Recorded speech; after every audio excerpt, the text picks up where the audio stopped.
£1,000 cash, text cash to 63225. One entry costs £2.50 plus one standard network rate message. Or text bonus to 63225. 5 entries cost £5 plus one standard network rate message. Go to gbnews.com/win. Entries start at £2.50. Call 0903 686 3232. Calls cost £2.50 plus your network access charge. Or post your name and number to GB18 PO Box 8690 Derby DE1 9TT. UK only. Entrance must be 18 or over. Lines close at 4 p.m. on the 30th of January. Please check the closing time if listening or watching on demand. Good luck.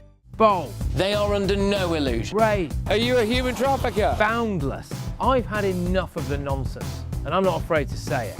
Don't get us on the BBC. Every weeknight, I tear through the headlines. The smell of gasoline. Should we be worried about it? From Westminster madness to cultural war chaos. What I'm going to do now, they are throwing things out the car as we speak. Get ready, Britain. Here we go. Patrick Christie's tonight, weeknights from 9 p.m, only on GB News, Britain's news channel.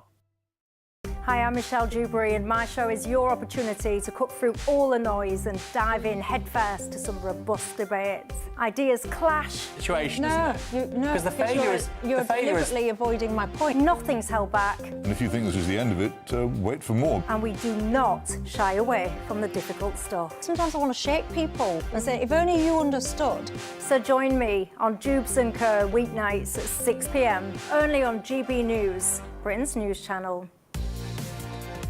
Mornings don't have to be tiresome, especially if you have the right company. Wake up to news as it happens, opinion and debate, and of course, a little bit of entertainment too. Because when the kettle's on, we're on. That's Breakfast on GB News, a show worth waking up for. Every morning from 6 a.m. Only on the People's Channel, Britain's news channel. We'll spread the news, you spread the word.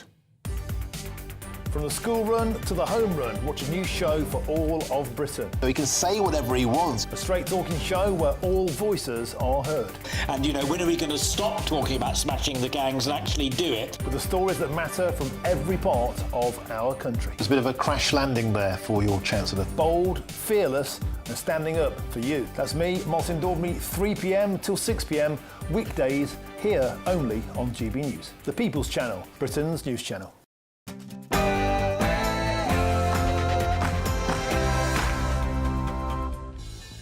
Good evening, this is Free Speech Nation with me, Josh Howie. On the show tonight, a former member of the Green Party is suing after being suspended for mocking neo-pronouns like Faye Fair, raising tensions over gender identity and free speech.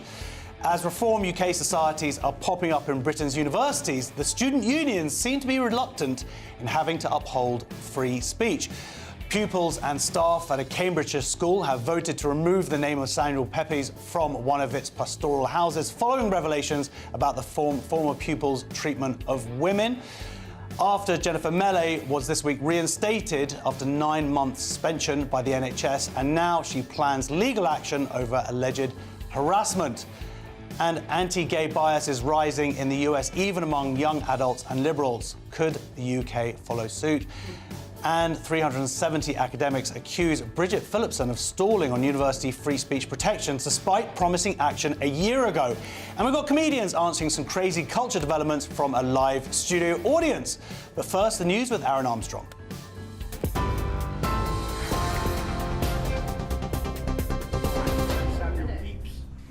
Very good evening to you. It's a minute past 7 here in the GB newsroom. The Mayor of Greater Manchester, Andy Burnham, says he's disappointed his bid to return as an MP was blocked by Labour's ruling body. He needed approval from the National Executive Committee to stand in the upcoming Gorton and Denton by-election, but lost by 8 votes to 1.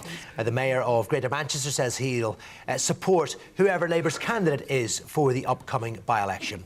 The Prime Minister was among those who voted to block him from standing, but Local Government Secretary Steve Reeves denied it was over fears Mr Burnham may have launched a challenge to Sir Keir Starmer's leadership.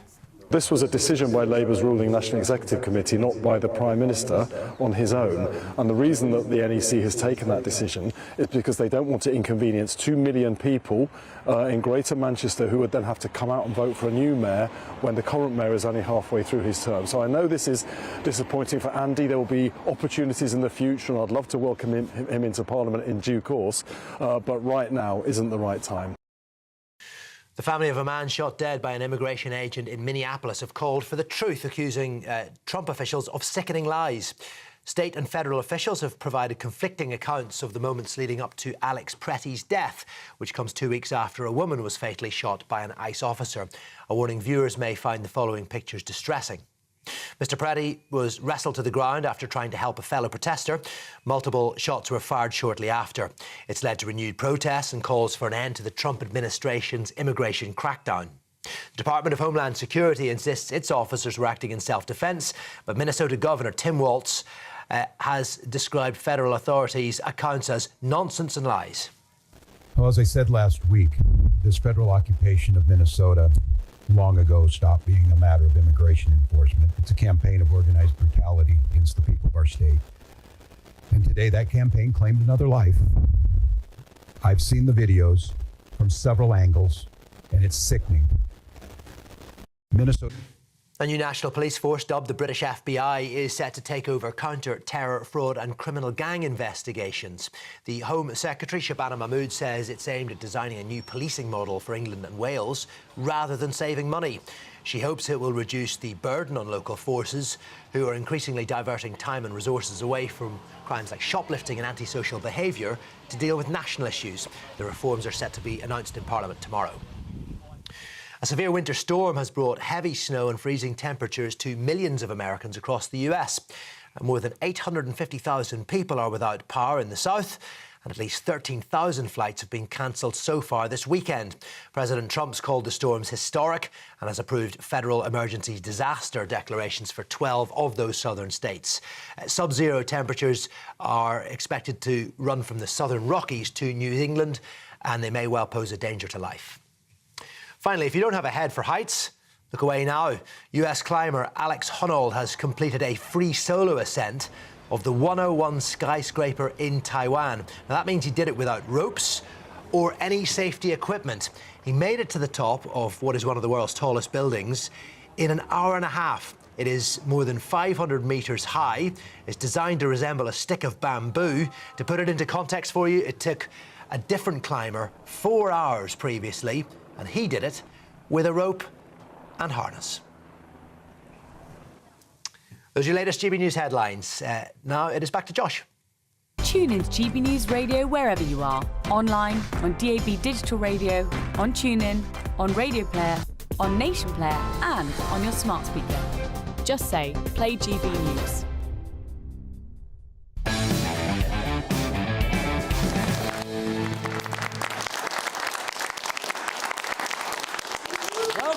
Free Speech Nation with me, Josh Howie. By the way, it's Samuel Pepys. So, this is a show where we cast our gaze across the spectrum of culture, current affairs and politics, doing our best to bring a bit of common sense to that which has become senseless. We have lots to come up on the show tonight, including nurse Jennifer Melle joins us in the studio after being reinstated this week, but now she is taking the fight back to the NHS.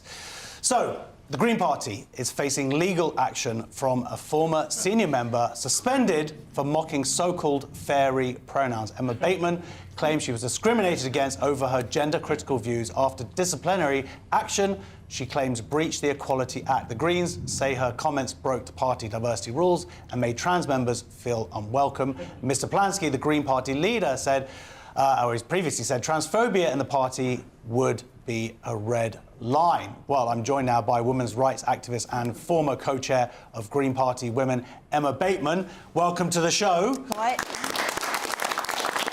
Let's get it straight out of the way. You're not transphobic?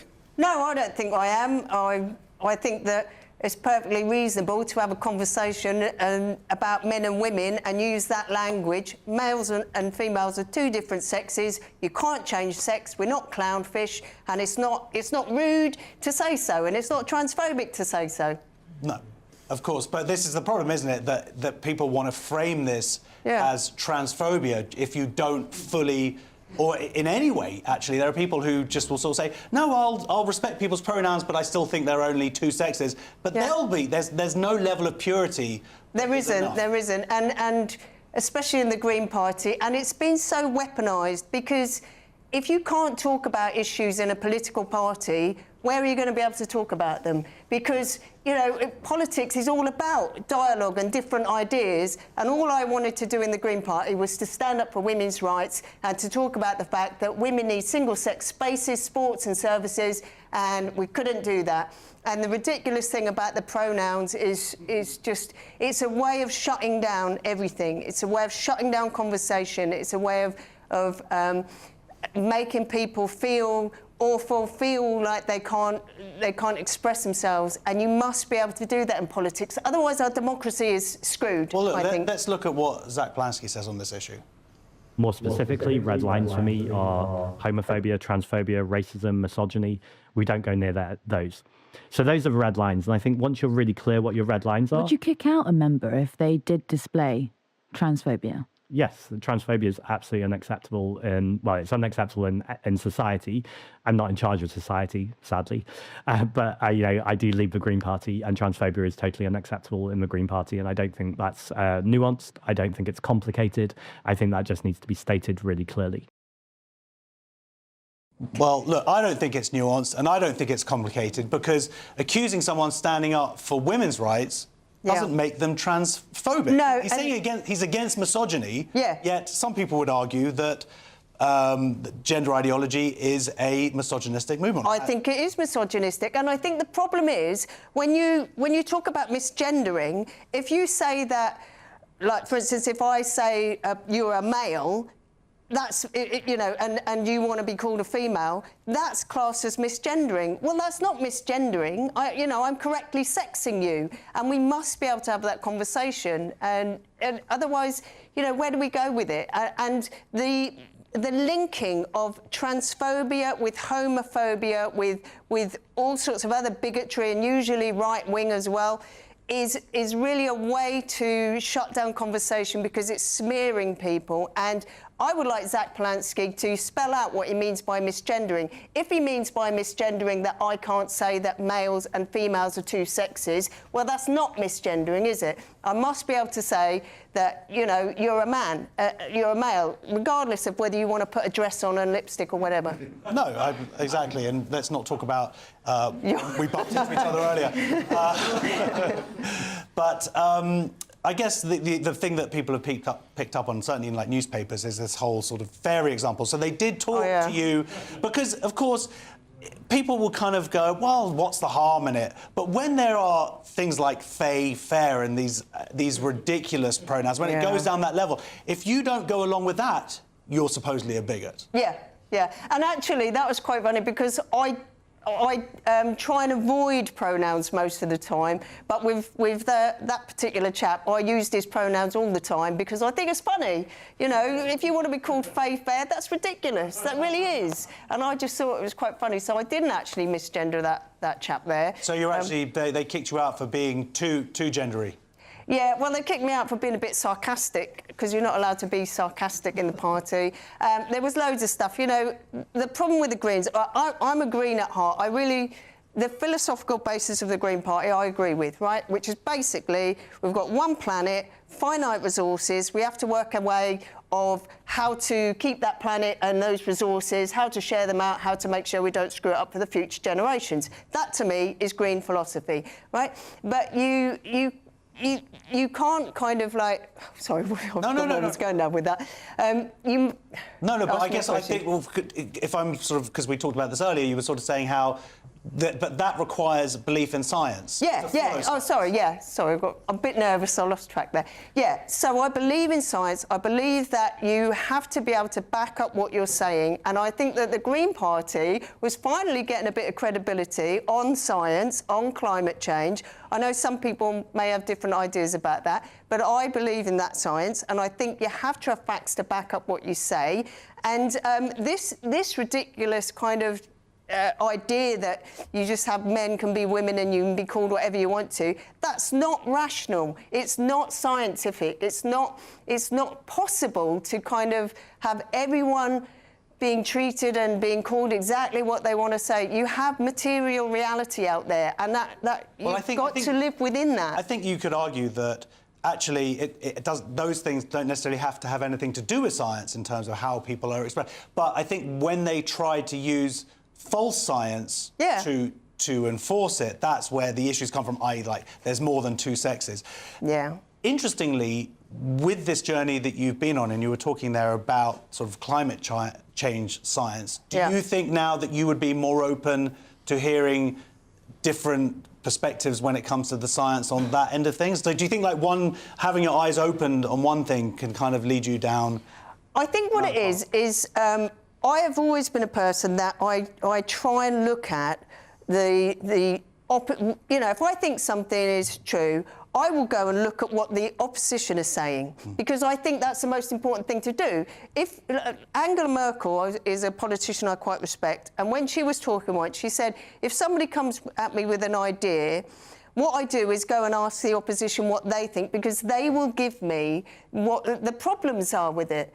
So, yeah, with the climate science, I'm a bit like Gad Saad's honey badger, Gad Saad, and he said, if you're gonna have something, go and research it, be sure about it, right? I'm like that with the climate science, so yes, I will look at what the opposition is saying, and I did exactly that with the gender stuff, because like a lot of people, when I started getting called transphobic by teenagers and young people and whatever, my first thought was, oh, well, maybe I am transphobic, I'll go and have a look, and then you go, and you research it, and you go, is there anything behind this?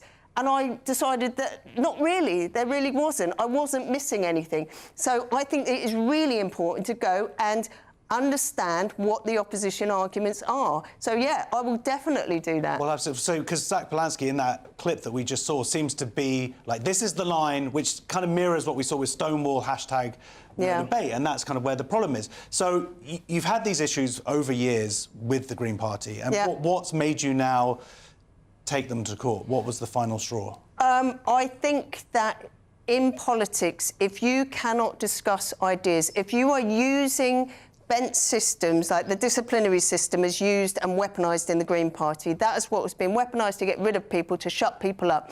If you are going to do that, you can't have democratic politics. And like I say, I believe in the Greens. There's loads of good people in the Greens. I think some of their politics is quite nuts, and some of it's really quite sound. If you've got a political party that internally is using undemocratic methods to shut people down, then you don't want them in power. If you're going to stand up there and say, we're a democratic party, we're going to treat people fairly, and then you have little factions inside that party. Isn't that politics? I mean, if you look at what's happening with Labour today, Andy Berman's not being allowed to stand, you could argue that that's also kind of shenanigans behind the scenes to fit their ideology. Yeah, and I guess, I'm not an idealist. I don't expect everyone to be kind of singing Kumbaya and be flower power and happy with each other. But you have to be able to have internal systems in your political parties that are robust, that can be challenged. And if what you have instead is people undermining those systems by, for instance, using complaints to silence people, that is no good. That will lead us to a very bad place, I think, personally. No, absolutely. Well, we'll see what happens at your tribunal, I guess. Yeah. And, the other thing I want to say is I would like the government to pull their finger out and do the job. Bridget Phillipson should put out the guidelines for the EHRC, because I think it's wrong that people like me have to go to court to kind of get these things out in the open, to make these changes, when actually it should be the politicians that are elected to do their jobs, to do this thing instead. The Supreme Court has already come up with their ruling. Women means biological women. So I'm sure that's going to support you in your case. GB News has approached the Green Party for comment and opportunity to respond to Emma Bateman's claims, but has not provided a response. In the meantime, a big round of applause for Emma. Thank you. Next on Free Speech Nation, it's time for audience questions with our comedians. See you in a couple of minutes. Thank you very much.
Westminster's full of talk, but out here, it's the real world.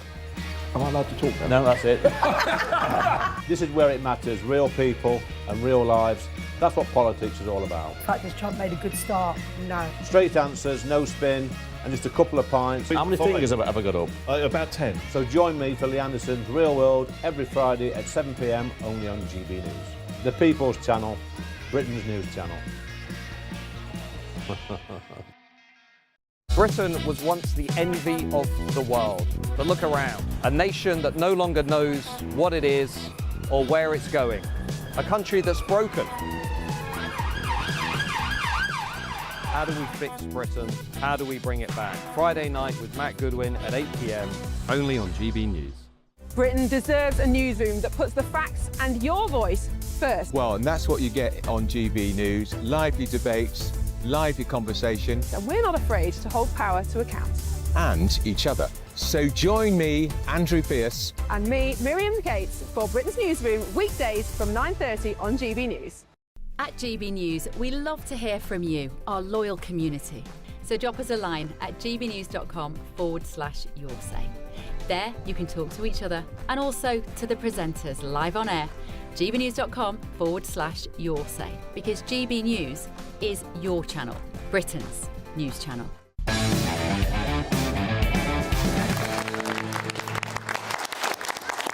Welcome back to Free Speech Nation. My comedian guests this evening are Carey, Marx and Nicholas De Santo. Welcome. Thank you. How are you? How are you doing, Nicholas? I'm right? good. I've switched sides. Yes, you switched sides. What are you now, lefty? No, I mean, I would have joined Reform, but I'm already in that territory anyway. So. Oh, really? Have they asked you to stand yet? No, not yet. Okay. I'm surprised. But... No, fine. How are you, mate? You all right? He's tried to outdo me with smartness. He doesn't take much. I dressed my pay packet. The jibes come in early, too. I know, straight away. Well, look, let's get some audience questions. Our first one's from Chris. Was it a Shakespeare a woman's... Was it a Shakespeare a black woman? Was Shakespeare a black woman? I was afraid where you were going with this question. No, Chris. A new book claims Shakespeare was actually Emilia Bassano, a black Jewish woman whose work was stolen by the Stratford playwright, arguing centuries of bias erased her role. Most scholars reject this. Most scholars? Maintaining Shakespeare's authorship is well documented, though alternative theories have long existed. So, I mean, are white men allowed to be Yeah, I good think at that's what it writing? is. We've solved a literary mystery with a bigger one that makes no sense whatsoever, and wasn't even a mystery in the first place. It's just that a lot of people can't accept some bloke from Stratford was able to write plays, which he obviously was. Shakespeare's body is just like spinning in his grave like a rotisserie chicken at this point. There's no reason whatsoever to believe Bassano wrote this stuff. It's come out of nowhere, hasn't it? Well, I've certainly never heard this theory before. Also, that she was a black Jewish woman. If a Jewish person, apart from the fact Shylock wouldn't have been in the plays anyway, but there would have been just constant references to food. There would have been like Banquo's ghosts arrived. Oh, you're looking a bit thin. You know, have some loction. Yeah, all the villains would have been mothers. Yes. And every disaster would have ended with a feast, you know? Well, this is an interesting thing, that she's the person who is Emily Bassano. She was supposedly came from a Jewish Moroccan background, but that doesn't make someone black. I know loads of Moroccan Jews, and they've got essentially olive skin, but they're not black. Yeah, why do you know so many Moroccan Jews? What is it with you? I love Moroccan love Jews. Moroccans. I love Moroccans, love Jews. They came together. Speaking of Moroccan Jews, Nicholas. I don't know why. Well, I'm a bit ambiguous, but let's not push it. Yeah, so during his lifetime, or even immediately, there was certainly no sort of challenge that it was Shakespeare that hadn't written these plays. And then this seems to be a relatively recent phenomenon, but why? I was thinking it was like a class thing, that they couldn't sort of accept that this son of I can't remember what his dad did, but it was sort of... Why did you look at me when you said class thing? It was a class thing. No, because you were talking about how he was from the Midlands, and then it's like, so it had to have been some posh earl or something. Now it fits with the times that it could only have been a black woman. Yeah, this is a big trend, isn't it? That's a great question, by the way. it belies and betrays the fact that the woke globalists don't believe in their own narrative. Because every day they tell us that in terms of nation and belonging to the nation, they say, you know, borders are social constructs and everybody can be anything. Everybody can be British or even further than British, they can be English. As long as you were born here, or not even that. You come here, you don't kill anybody for 5 years, and you get the magic booklet, and you are one of us. I think it's changing now. I think it's 1 year. Even worse. So the point is, but what betrays this conviction or this narrative is that at the same time, they are so desperate to make all the early Britons or early Germans or early Europeans black. Just last month, we discussed the beachy head skeleton, which turned out not to be the first ever black British woman. And now we've got Shakespeare, right? So they are so desperate to say, no, we had, you know, every year that passes, the presence of blacks in the British Isles goes back 1,000 years. First, it was typical Roman family of the BBC with black people, then it became Stonehenge, next it will be King Alfred, King Arthur, and now Shakespeare. So because in the bottom of their hearts, they know that belonging to the nation is not about the magic soil or the magic booklet. It's about, I don't know if I can say this, ancestral kinship. I said that on national TV. Ancestral kinship, right, and common values and generational presence and common history. So they have to make up their minds. Is it easy to become British? Or if that's the case, why are you so desperate to make early Britons black at any cost, even with such ridiculous attempts? Well, I think the thing they haven't really covered here is it's more that Shakespeare was a white man. He just happened to identify as a black woman. As do That's I. my book. As do I. Definitely. Our next question's from Anton. Is God a DJ? Is God a DJ? At a London karaoke bar, Israeli clubbers were reportedly told to shout Free Palestine before a DJ would play their song, sparking criticism of discrimination. So, yeah, that's not a good look, is it, for this bar in London? DJs are such mixers. They, what do you need at this time of day? Really? Yeah, I mean, who does he think he is? He thinks he's at the UN, but really, he's a DJ. He's somewhere between the fruit machine and the toilets, and that's his status, and he should know it. It's always Jews. It's always Jews who have to deny absolutely... Someone wrote on X saying that this would be like asking Muslim people to deny, say, Pakistan, but it wouldn't. It'd be more similar to asking Muslim people to deny the entire Muslim world, right? All Jews have got this tiny little country, and they have to constantly deny its existence. It's a bizarre thing, isn't it, really? So, yeah. yes. And did you see the other story, the LA theatre? No, I look at one story at a time and then I stop. But did you see anything online about it? There was this LA theatre, right, and there was a Jewish comic playing there, and there were lots of complaints went in and said that this person's genocidal and murderous, and they looked at it, and then they put out a thing saying, well, we've looked into it, we can find no evidence of this, but we asked him to say that he definitely wasn't a murdering evil Jew, and he wouldn't do it, so we're banning him anyway. Yeah, it's not a purity test, is it? No, not at all. Yeah, it's very, very strange. It's very strange. So, yeah, what do you... I mean, obviously, have you heard of nightclubs, Nicholas? Oh, yeah. I have, and I've been allowed into some of them, despite my ambiguous Jewish Moroccan looks. but for the benefit of the people who haven't known about the story, it's a club in West End London where the DJ, presumably of Muslim faith... No, I don't think that's true at all. No. OK, so a college kid, I don't know, a lefty, woke, whatever, stops playing the music and forces Israeli or Jewish punters who were present to shout Free Palestine unless he wouldn't have kept playing that.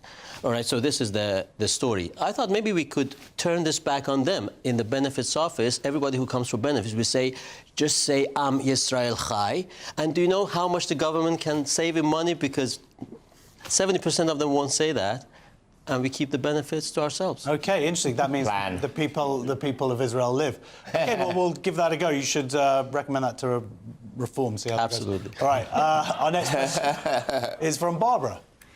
If you donate money to the Church of England, where is it going to go to? Yes, if you donate money to the Church of England, where's it going to go? So the incoming Archbishop of Canterbury has defended the Church of England's £100 million project, Spire Fund, aimed at addressing historic links to the transatlantic slave trade as rooted in Christian teaching. Despite criticism from MPs and concerned churchgoers, the initiative will invest in community projects and research without diverting money from parish support church leaders say. So are you familiar with this fund, Barbara, and this idea? Do you think that £100 million is necessary? Should it be going towards the church or towards other causes even? I think it's difficult to see where that justification comes from. Is that what people thought when they were giving the money? No, that's a very good point, yeah. I think the idea is that a fund that was set up hundreds of years ago to support parishes, they invested in some connections to the slave trade, and then that is why the church is now saying, well, for that crime, we need to give this money to help sort of start-ups and initiatives. What do you think about this? No, I think you can't do these things retroactively, especially because people who were paying or making these donations didn't know where the money was going. Okay, at some point in time, they wouldn't allow female priests. Are they going to also retroactively compensate women for that? But, you know, in Iran, they have a saying. They say, if your house needs a candle to light it up, it is haram to donate it to the local mosque. So Church of England can take a leaf off that book and focus on the parishes. Churches in England are so empty that Islamic terrorists don't even bother blowing them up, you know, unlike countries like France or Italy. Because the cost-benefit analysis, they're almost empty. You know, at this point, experts say there is only one solution to revive Christianity in Britain. Do you know what that is? Security guards? No, a land border with Mexico. Nice. No. Yeah, what do you think about this, Carey? I mean, 61% of those polled said that they, like Barbara's saying, like they wouldn't have donated the money. 60% of C of E people have said that. And that's interesting. So they said they wouldn't have donated the money. A bit more, actually. I'm surprised. I would have thought there'd be a lot of people who've been donating bits of money to fix the church roof. They'd be rather offended to find they can draw out 100 million. No, you're right. 80% said that they wanted it to go to the churches to fix parishes. Yeah. But 60% said that they would redirect the donations to other charities, if this goes ahead. How do they even get the figure of 100 million, though? I mean, how do you price something like that? Hundreds of years of spreading. Why isn't it? It should be 100 billion, right? They should have, and they should sell off all the churches, and the whole clergy should jump in the sea. That's what should happen.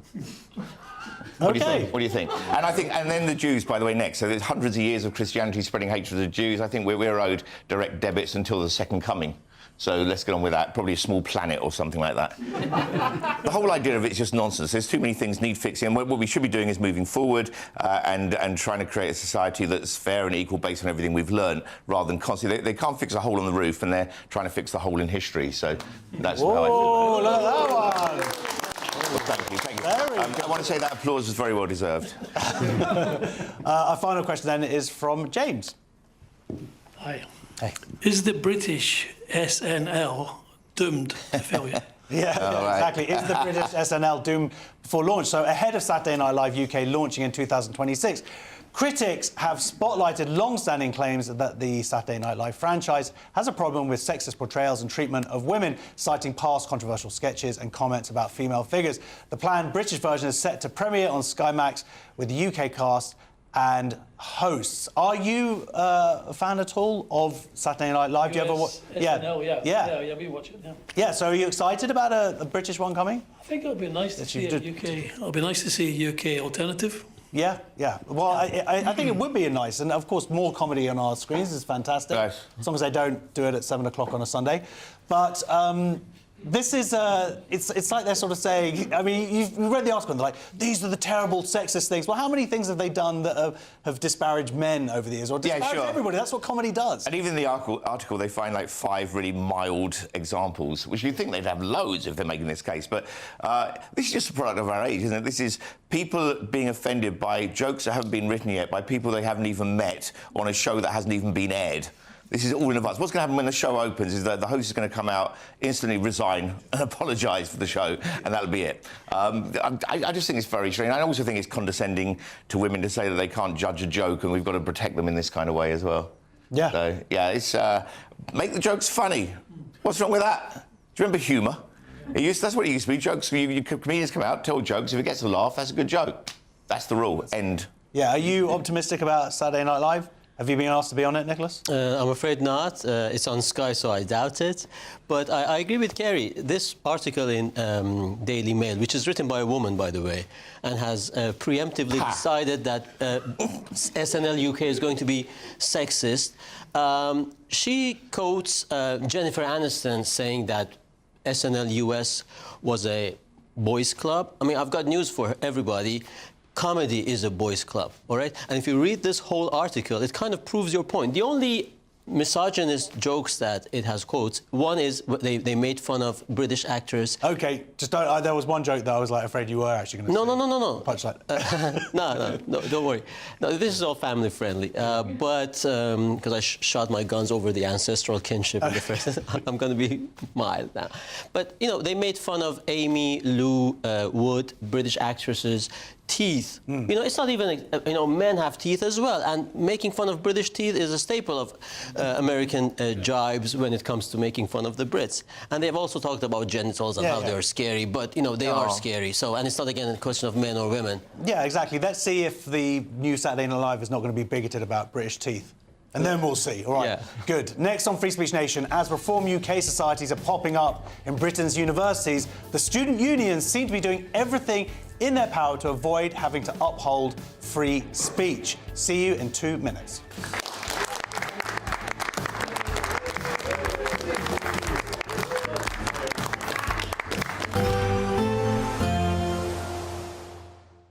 Can't wait to get in that sea. Lovely and warm. Just like the feeling of having great travel insurance. All Clear Travel Insurance sponsors GB News Travel Destinations Forecast.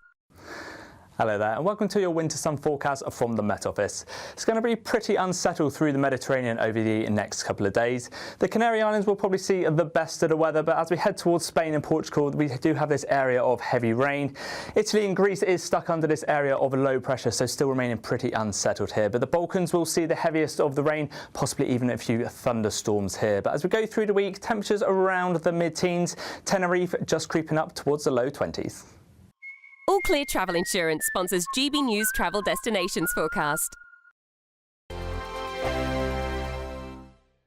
Good evening and welcome to your latest GB News weather update from the Met Office.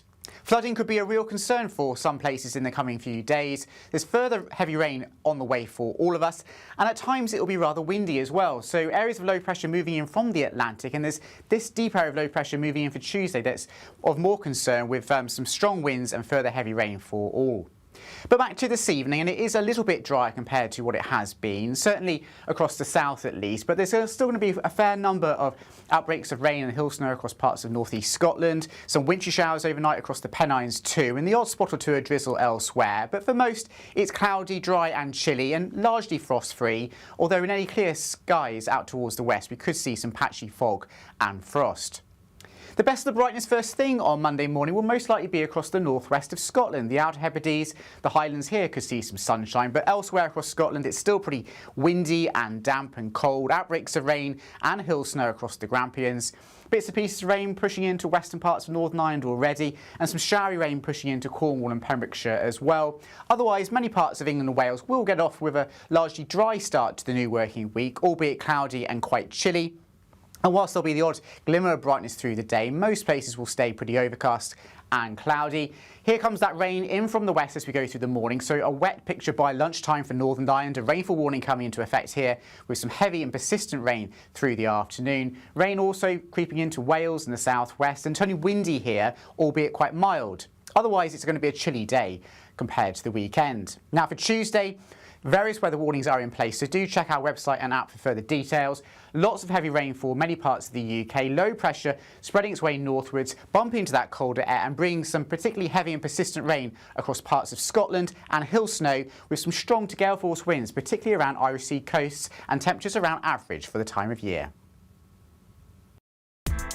Join me, Nana Akwe, for an informative, interactive news programme with a difference. It's fun.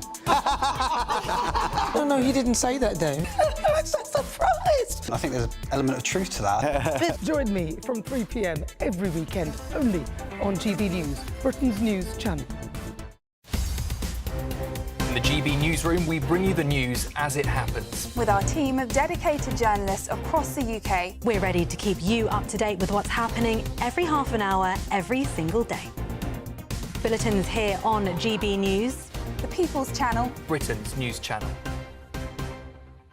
Britain deserves a newsroom that puts the facts and your voice first. Well, and that's what you get on GB News. Lively debates, lively conversation. And we're not afraid to hold power to account. And each other. So join me, Andrew Pearce. And me, Miriam Cates, for Britain's Newsroom, weekdays from 9:30 on GB News.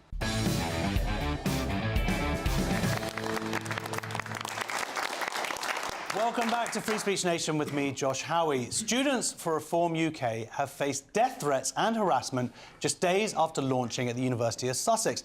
Despite university approval, online posts threaten violence, including firecrackers and personal attacks.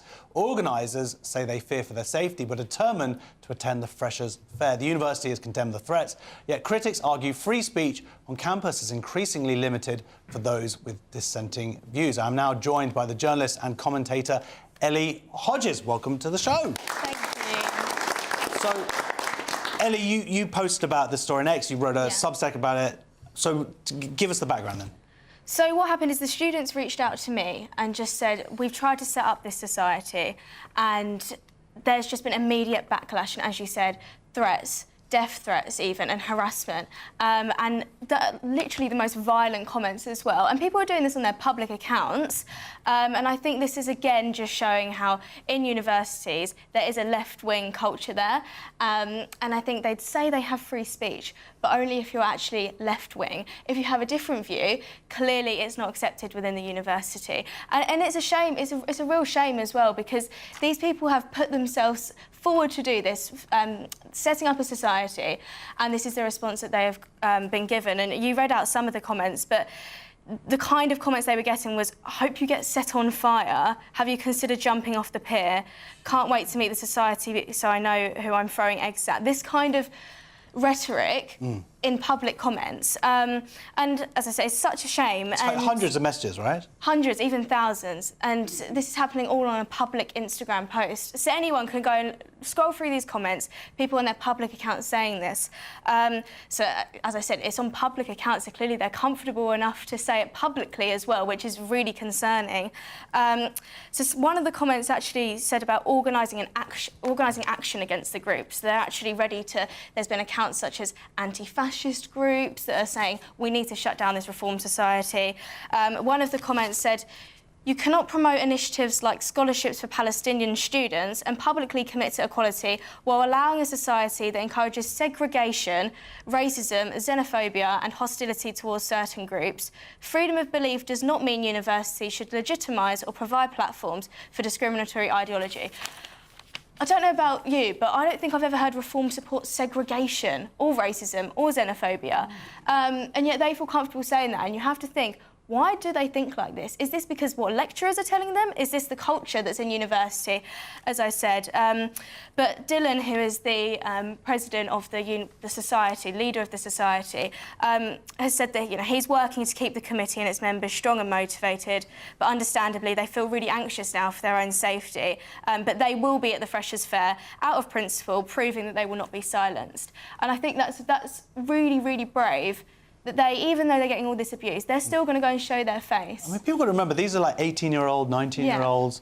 I mean, I think it's weird that they're into politics. I was just wanting to drink and meet girls, but, fair dues. Yeah. But this is obviously a massive problem, and it's not just isolated to University of Sussex. There are other reform societies set up around the country. I think York University, their student union, also sort of put out a statement kind of saying, oh, well, there's nothing we can do because there's the Freedom of Speech Act, but you should try to get right to MP and get them to change this, i.e. shut down free speech because we don't like what these people are saying. There's also Warwick University where a councillor was speaking, is that right? Yeah. Similar statement going out. Well, he got a shoe thrown at him, which is even worse. That's physical assault And that's how the university students thought was appropriate, to greet someone who was just going there to debate as well. That's all, a lot of the time, that's all these people are trying to do. They're going to universities to debate, to speak to the students, find out what their view is. It doesn't need to be the same as theirs. The point is, universities should be there for debate. And at the moment, they're not. They're becoming an echo chamber for left-wing ideology. Well, I would say that, I don't know if it's becoming. I think they have been now for decades, arguably. The question, what's interesting now and what's changed it is, I think, are two things. One is the rhetoric against reform has been so inflamed. And you have someone like Lisa Nandy essentially calling people fascists and overuse of that word. So you're going to get these 18-year-olds, and if they only watch BBC or read The Guardian, they genuinely are going to believe that Reform are a fascist party. But the other interesting element is that before, I think, some of these, they wouldn't necessarily have been able to start these societies. What's happened now is they have to, because of this new law that's in place.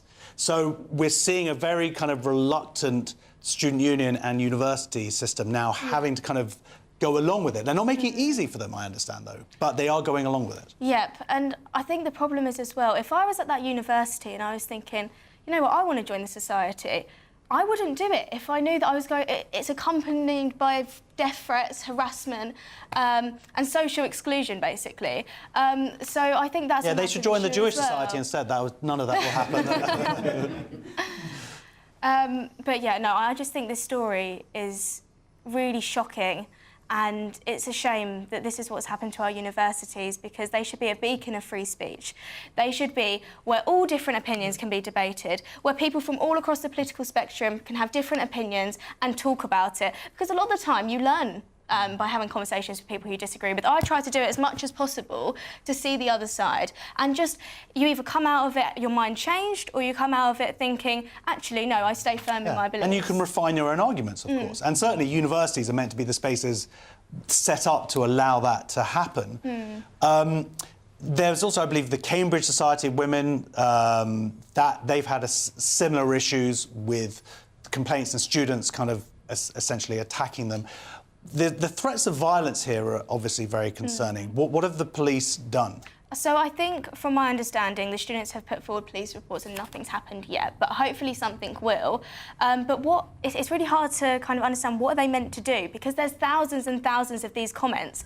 Can they realistically go through every single one of them? I don't know. Well, they could do it if, well, that's exactly, well, they've been doing it now for, again, the last 5 years. Suddenly, oh, actually, no, we believe in free speech. That's the problem. It seems like it's one rule for one, another for a different group of people. So that's the issue here. Because these identities, as you say, they're public. They're all public. They know their names. I'd heard that the police said we can't actually identify who these people are, so we can't pursue it. Well, that's definitely not true, because I could even identify who they are, because these are public accounts. Some even first and second names. So, you know, as I said before, we need to address the reason why these people are actually comfortable in saying this kind of thing publicly. No, absolutely. And University of Sussex, I have to be very clear, they have supported, they put out statements supporting the Reform Society. Also, University of Sussex has been fined over £500,000 for the treatment of Kathleen Stock. So, obviously, they are very invested in making sure that they have free speech at their university, but it's a shame that students have to go through this. Anyway, thank you very much for joining us. Thank you. Next on Free Speech Nation, if we can't expect historical greats to be 21st century role models, is it ever justified to cancel them? See you in a couple of minutes.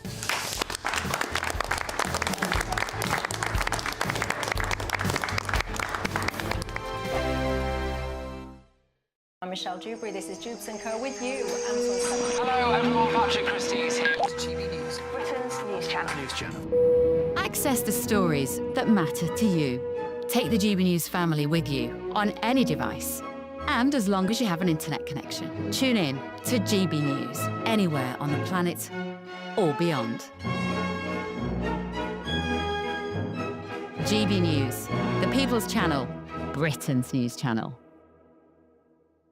Exciting news. Every Friday, my Patrick Christie's Tonight Show is going to have a twist to it. We're welcoming some special guests. You. That's right, on Fridays I'm going to be doing my show in front of a live studio audience, because this show is about you and what you have to say. It's going to be the same big debates, same big topics, same big opinions, But every Friday night at 9 p.m, you are invited to come on down to Patrick Christie's Tonight to be a part of the action. Only on GB News, the People's Channel, Britain's news channel.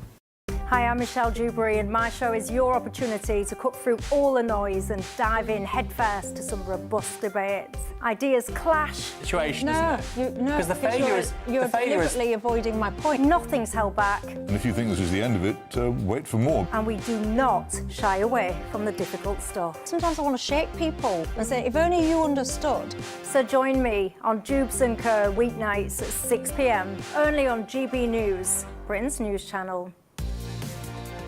Mornings don't have to be tiresome, especially if you have the right company. Wake up to news as it happens, opinion and debate, and of course, a little bit of entertainment too. Because when the kettle's on, we're on. That's Breakfast on GB News, a show worth waking up for.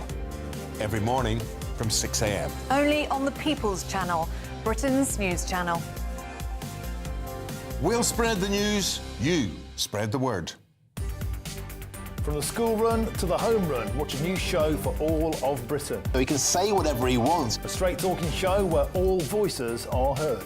And, you know, when are we going to stop talking about smashing the gangs and actually do it? With the stories that matter from every part of our country. There's a bit of a crash landing there for your Chancellor. Bold, fearless and standing up for you. That's me, Martin Daubney, 3 p.m. till 6 p.m, weekdays, here only on GB News. The People's Channel, Britain's news channel. Westminster's full of talk, but out here, it's the real world.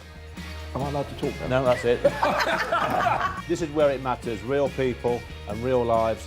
That's what politics is all about. In fact, has Trump made a good start? No. Straight answers, no spin, and just a couple of pints. How many fingers have I ever got up? About 10. So join me for Lee Anderson's Real World every Friday at 7 p.m, only on GB News. The People's Channel, Britain's news channel.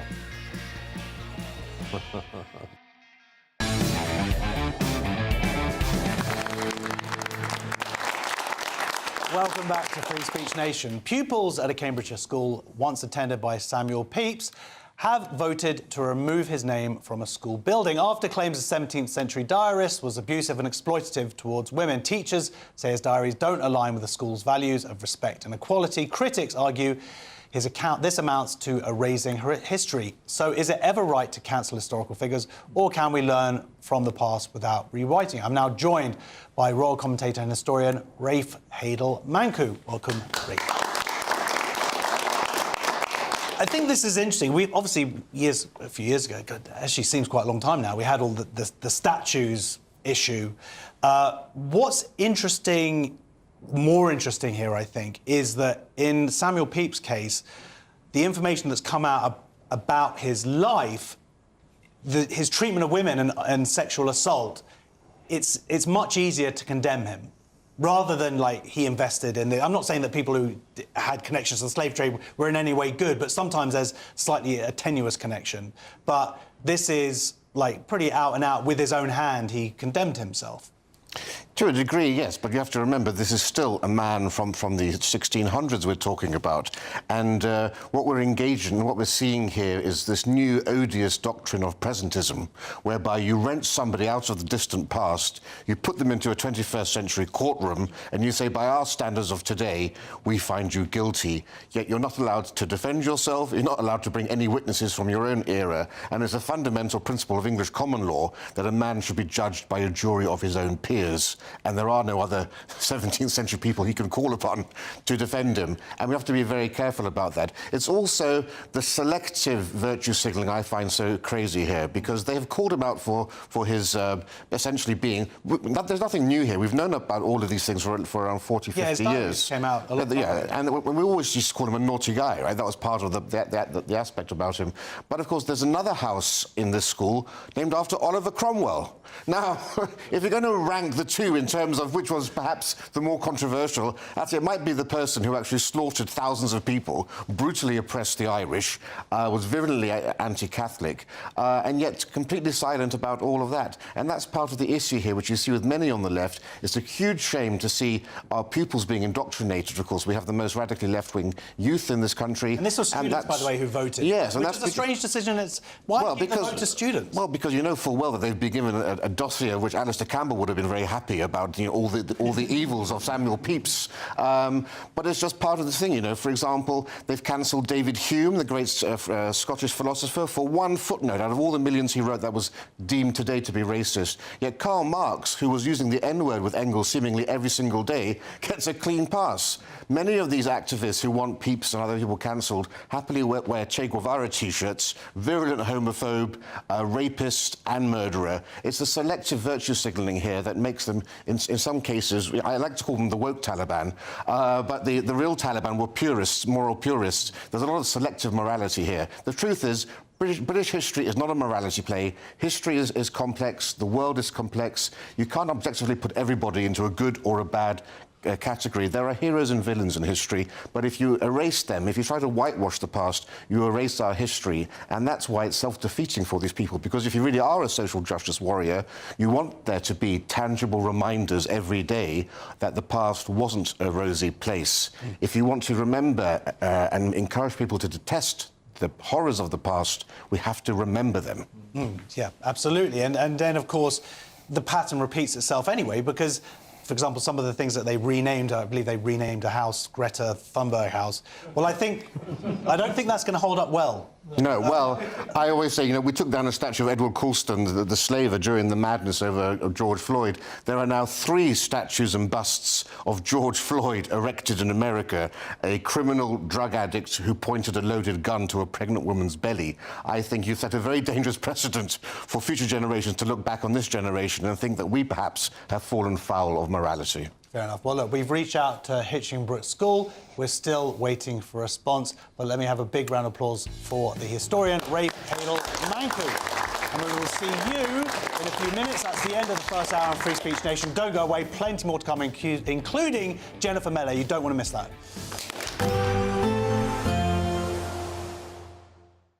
Expect warm spells with the odd rude interruption. Boxed Boilers sponsors the weather on GB News.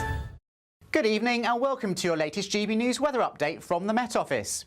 Flooding could be a real concern for some places in the coming few days. There's further heavy rain on the way for all of us, and at times it will be rather windy as well. So areas of low pressure moving in from the Atlantic, and there's this deep area of low pressure moving in for Tuesday that's of more concern, with some strong winds and further heavy rain for all. But back to this evening, and it is a little bit dry compared to what it has been, certainly across the south at least, but there's still going to be a fair number of outbreaks of rain and hill snow across parts of north-east Scotland, some wintry showers overnight across the Pennines too, and the odd spot or two of drizzle elsewhere. But for most, it's cloudy, dry and chilly, and largely frost-free, although in any clear skies out towards the west we could see some patchy fog and frost. The best of the brightness first thing on Monday morning will most likely be across the northwest of Scotland. The Outer Hebrides, the Highlands here could see some sunshine, but elsewhere across Scotland it's still pretty windy and damp and cold. Outbreaks of rain and hill snow across the Grampians. Bits and pieces of rain pushing into western parts of Northern Ireland already, and some showery rain pushing into Cornwall and Pembrokeshire as well. Otherwise, many parts of England and Wales will get off with a largely dry start to the new working week, albeit cloudy and quite chilly. And whilst there'll be the odd glimmer of brightness through the day, most places will stay pretty overcast and cloudy. Here comes that rain in from the west as we go through the morning, so a wet picture by lunchtime for Northern Ireland, a rainfall warning coming into effect here with some heavy and persistent rain through the afternoon. Rain also creeping into Wales and the southwest, and turning windy here, albeit quite mild. Otherwise, it's going to be a chilly day compared to the weekend. Now for Tuesday, various weather warnings are in place, so do check our website and app for further details. Lots of heavy rainfall, many parts of the UK, low pressure spreading its way northwards, bumping into that colder air and bringing some particularly heavy and persistent rain across parts of Scotland, and hill snow with some strong to gale force winds, particularly around Irish Sea coasts, and temperatures around average for the time of year. Expect warm spells with the odd rude interruption. Boxed Boilers sponsors the weather on GB News.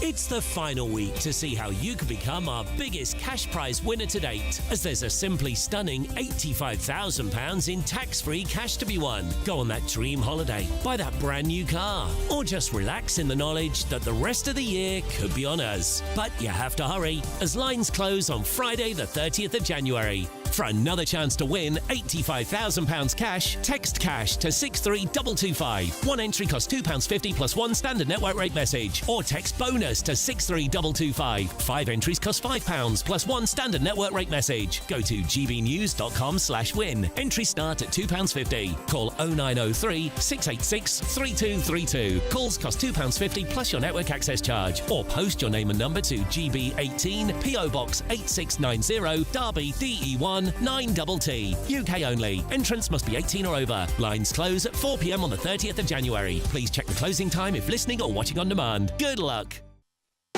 You want to know what's really going on in the corridors of power? Labour don't know what to do with you half the time, and that makes you quite lethal in the chamber. Get behind the headlines with Chopper's Political Podcast. Join me, Christopher Hope, as I sit down with the great and the good of British politics. We'll see where this ruling takes us. These are the stories shaping our nation. Chopper's Political Podcast, available now on all platforms. Listen in and stay ahead. Britain deserves a newsroom that puts the facts and your voice first. Well, and that's what you get on GB News. Lively debates, lively conversation. And we're not afraid to hold power to account. And each other. So join me, Andrew Pearce. And me, Miriam Gates, for Britain's Newsroom, weekdays from 9:30 on GB News. Hi, I'm Michelle Dewberry, and my show is your opportunity to cut through all the noise and dive in headfirst to some robust debates. Ideas clash. Situation, no, isn't it? No, because the failure is you're deliberately avoiding my point. Nothing's held back. And if you think this is the end of it, wait for more. And we do not shy away from the difficult stuff. Sometimes I want to shake people and say, if only you understood. So join me on Jubes and Co weeknights at 6 p.m. only on GB News, Britain's news channel. Do you trust what you're being told? Good, because neither do I. Those are just facts. I'm Alex Armstrong, and on my show, we'll expose the spin. Well, I want to answer that, because you didn't let me last time, because you always speak over me. The broken promises. To deny that is denying the truth. And the hypocrisy. Needs to stop. You think we can allow? Politics, policy, parliament. Nothing is off limits. No sugarcoating, no fear of offence, just the truth laid bare. Tune in every Saturday and Sunday at 9 p.m. for Alex Armstrong Tonight, only on GB News, Britain's news channel.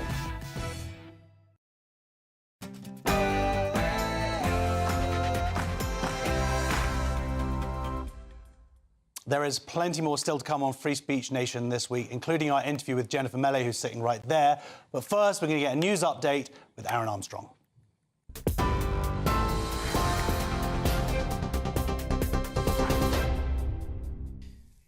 Good afternoon to you. It is 8 o'clock. I'm Aaron Armstrong in the GB Newsroom.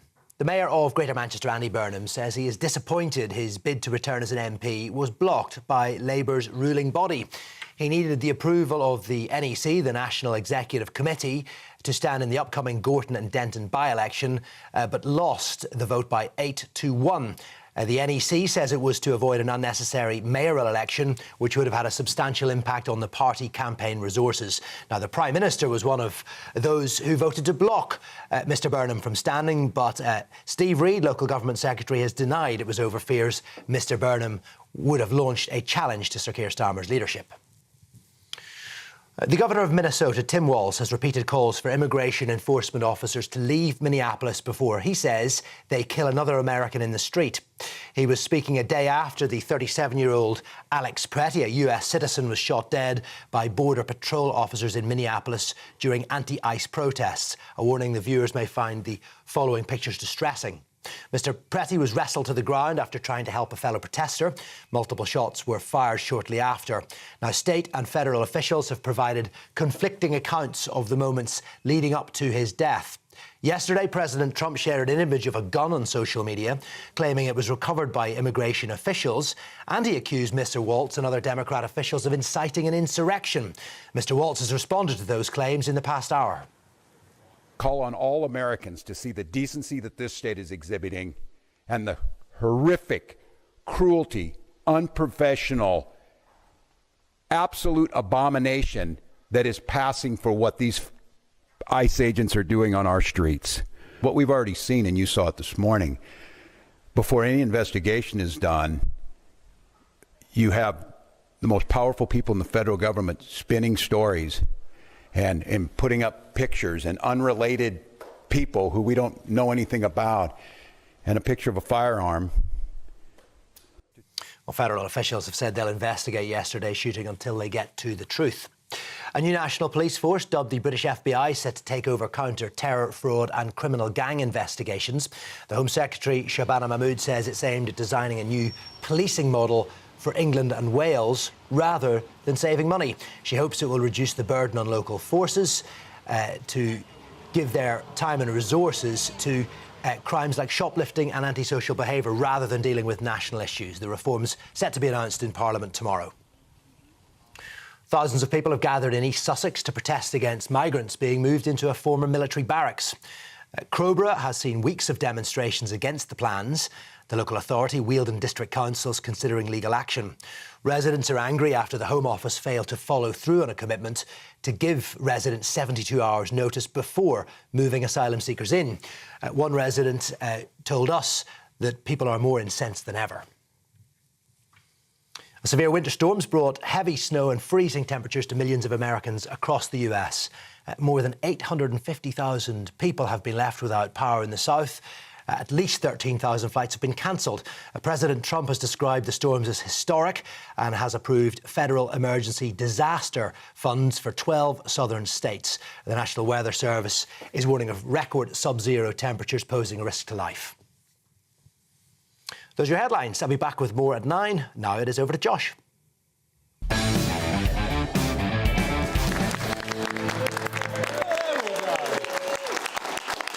Welcome back to Free Speech Nation. A nurse suspended over an alleged breach of a transgender patient's confidentiality has been reinstated. Jennifer Melle from South London was removed from duty after speaking to the media about being warned for using incorrect pronouns. Her NHS trust found no evidence the patient was identified and cleared her of further action. Melle says she's relieved but is pursuing an employment tribunal in April. Well, I am very pleased to be joined now by the NHS nurse, Jennifer Melle. Jennifer, welcome back. Thank you. Thank you for having me today. I'm absolutely really joyful and happy. Well, absolutely. Well, look, you came here, I think it was a year ago, pretty much this week, you were on the show.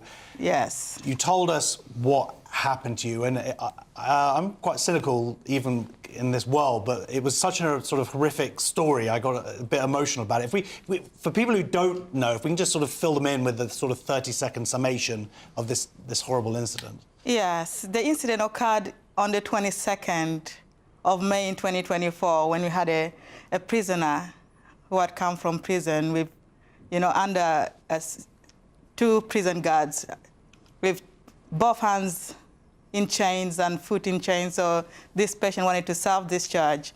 And a colleague of mine just came and said, it's really shaking. And she seemed so scared. She said, this patient is really being very outrageous, pacing about the ward and wants to self-discharge. And I said, what did you do? She said she'd called the doctor. And I said, okay, I'll come and help you as the nurse in charge on the shift that night. So when I spoke to the doctor, I referred to him as Mr. because he's a man. He overheard me and said, I'm not a man, I'm a woman. At that point, he began to throw racial slurs at me. How about I call you this? He called me the N-word multiple times and really launching at me, wanting to hit me, and restrained by the prison guards. I then politely told him, I'm sorry, I can't refer to you as a woman because it's against my faith, against my belief. He became even more outraged. So at that point, I had to de-escalate the situation. I had to just step back and say, if you carry on like this, we'll call in security. So he was then taken back into the single bay with this prison. So this is a horrible story, frankly, in terms of you receiving, racial slurs, abuse, but it's what happened afterwards that is particularly concerning. So what happened then? How did the NHS Trust deal with you? How did your boss deal with you? I did not expect, the response from management. They said, oh, you're being reported for misgendering a patient, therefore you need to produce statement straight away, or else you'll be suspended. So because of fear and anxiety, I said, oh, please, can I just contact my union rep? I wasn't given a chance to contact my union representative, Royal College of Nursing. I had to produce the statement straight away because I had to go back the following day to my shift. And when I went back, I was redeployed. They said, you're no longer going to work in this ward. You're under investigation, disciplinary investigation. So I was immediately redeployed to a new department. And from there, we went through a lot of other investigation, scrutinizing me. If the incident was to reoccur again, would you still refuse to refer to a patient's wishes according to what they want to be called to refer to? I said, if it stands against my face, I'll still stand by my values. And at that point, then they referred me to the nursing board, the NMC, and I received a letter from the NMC being under investigation to potential misgendering a patient and not acting in according to patient wishes, so being termed as a danger to the public at that point. It was really awful and traumatizing for me to receive that response from the nursing board. Yeah. And these are the nursing board have the right to strike me off. Wow, for my registration from ever practicing as a nurse. So I was really shaken. And then during that time, you sort of essentially, it was like a demotion because you were quite senior. You were on the board. Then where they put you, you had to be somewhere else. What happened this week was you were afraid you were actually going to lose your job. So this is a slightly different situation because when you did start talking to the media after a year or so after this initial incident, there was this accusation that this person would be identified and that you were then sort of failing to protect their anonymity. Absolutely. That's what's been found, that they've investigated. They suspend you for what, 9 months? About 9 months. From last year, since after the Supreme Court ruling. Before that, when I officially suspended me for breach of confidentiality of patients' data. That was the accusation. But this week on Tuesday, when you were going to a hearing, they were like, oh, actually, no. Yeah, this week I was so pleased to see that the trust has dropped down the allegation and lifted off the suspension. At the last minute? Yeah, the last minute. Rather than get into a hearing, rather than present any evidence, they just were like, OK, now we're just going to drop it. There was no evidence to produce because I did not, in any form, identify the patient's details or name or date of birth. So that's obviously a massive relief to you. You are now a nurse, again, able to practice. Are you back at work already? Not yet, but we're still waiting for, it takes a gradual process, so we're waiting for the response in writing, and then they'll obviously write to me the phases of returning back to work, having missed almost nearly 2 years of my practice, having to go through training again, mandatory training, to make sure that, you know... first people by the right place. Hopefully not. No, I don't think that.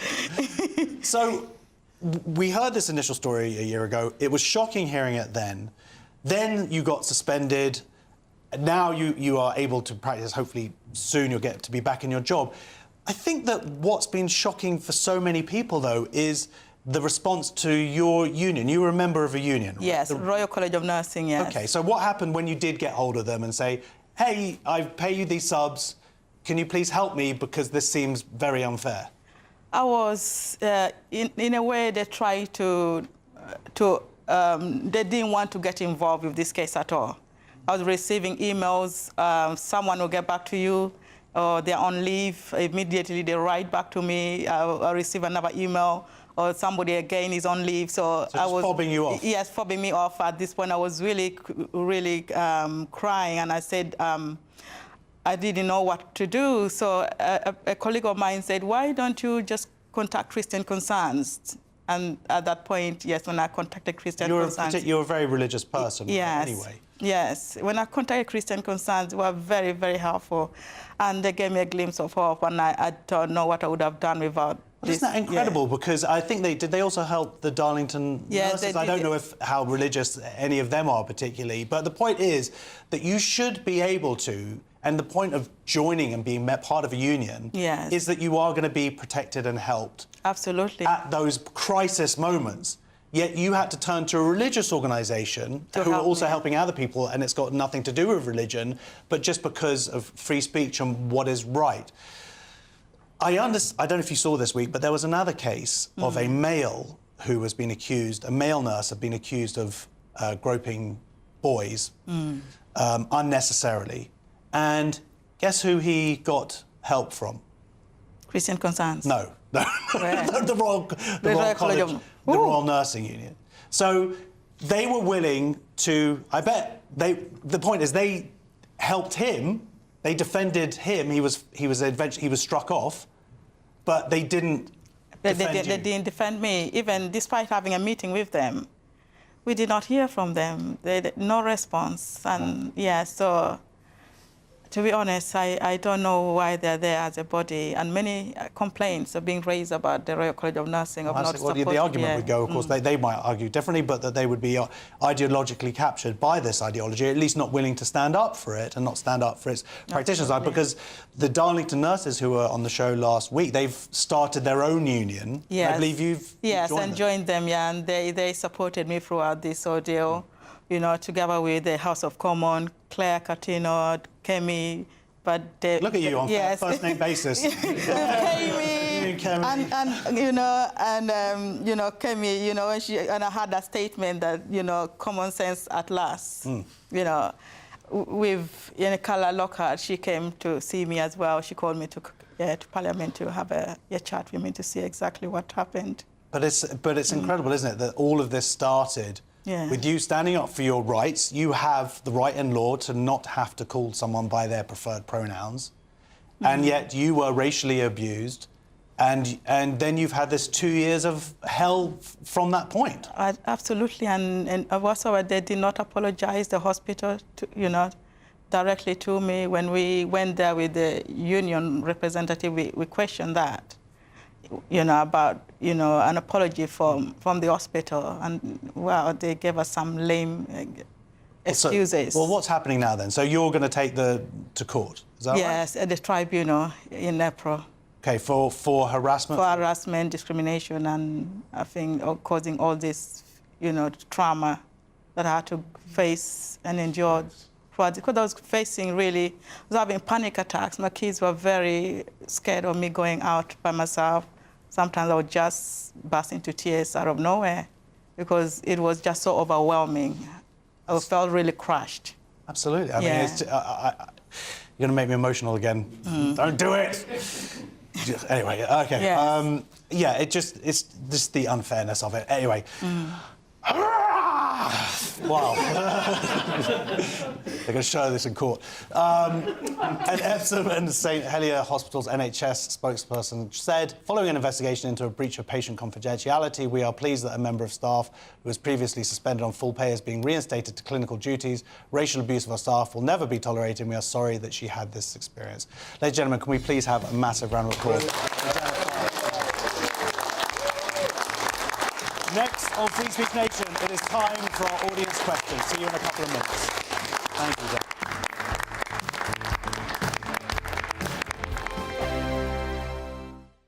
Zahar. Britain deserves a newsroom that puts the facts and your voice first. Well, and that's what you get on GB News. Lively debates, lively conversation. And we're not afraid to hold power to account. And each other. So join me, Andrew Pierce. And me, Miriam Cates, for Britain's Newsroom, weekdays from 9:30 on GB News. Hi, I'm Michelle Dewberry, and my show is your opportunity to cut through all the noise and dive in headfirst to some robust debates. Ideas clash. Situation, no, isn't it? Because the failure is... You're deliberately avoiding my point. Nothing's held back. And if you think this is the end of it, wait for more. And we do not shy away from the difficult stuff. Sometimes I want to shake people and say, if only you understood. So join me on Untitled weeknights at 6 p.m, only on GB News, Britain's news channel.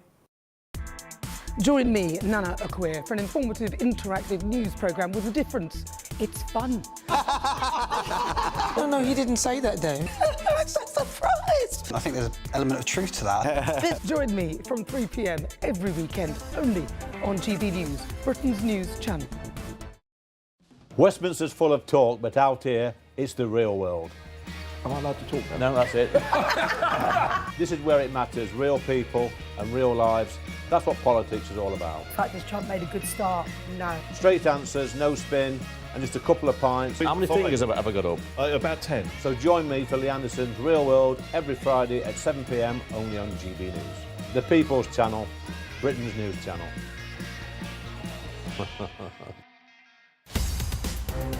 In the GB newsroom, we bring you the news as it happens. With our team of dedicated journalists across the UK, we're ready to keep you up to date with what's happening every half an hour, every single day. Bulletins here on GB News. The People's Channel, Britain's news channel. You want to know what's really going on in the corridors of power? Labour don't know what to do with you half the time, and that makes you quite lethal in the chamber. Get behind the headlines with Chopper's political podcast. Join me, Christopher Hope, as I sit down with the great and the good of British politics. We'll see where this ruling takes us. These are the stories shaping our nation. Chopper's political podcast, available now on all platforms. Listen in and stay ahead. Mornings don't have to be tiresome, especially if you have the right company. Wake up to news as it happens, opinion and debate, and of course, a little bit of entertainment too. Because when the kettle's on, we're on. That's Breakfast on GB News, a show worth waking up for. Every morning from 6 a.m. Only on the People's Channel, Britain's news channel. We'll spread the news, you spread the word.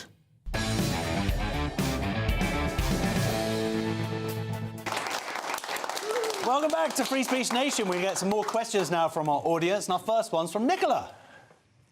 Is it safe for British people to protest against the Islamic regime of Iran? Thank you, Nicola. Yes, is it safe for British people to protest against the Islamic regime of Iran? So, UK-based Iranian dissidents face death threats from regime supporters. Activists report harassment, home vandalism and anonymous calls. Calls are growing for the UK to label Iran's IRGC a terrorist group. Well, we're going to go, obviously, to you, Nicholas, because you are Iranian, part Iranian. Now that the internet ban has been lifted in Iran, we are seeing horrific images, videos coming out.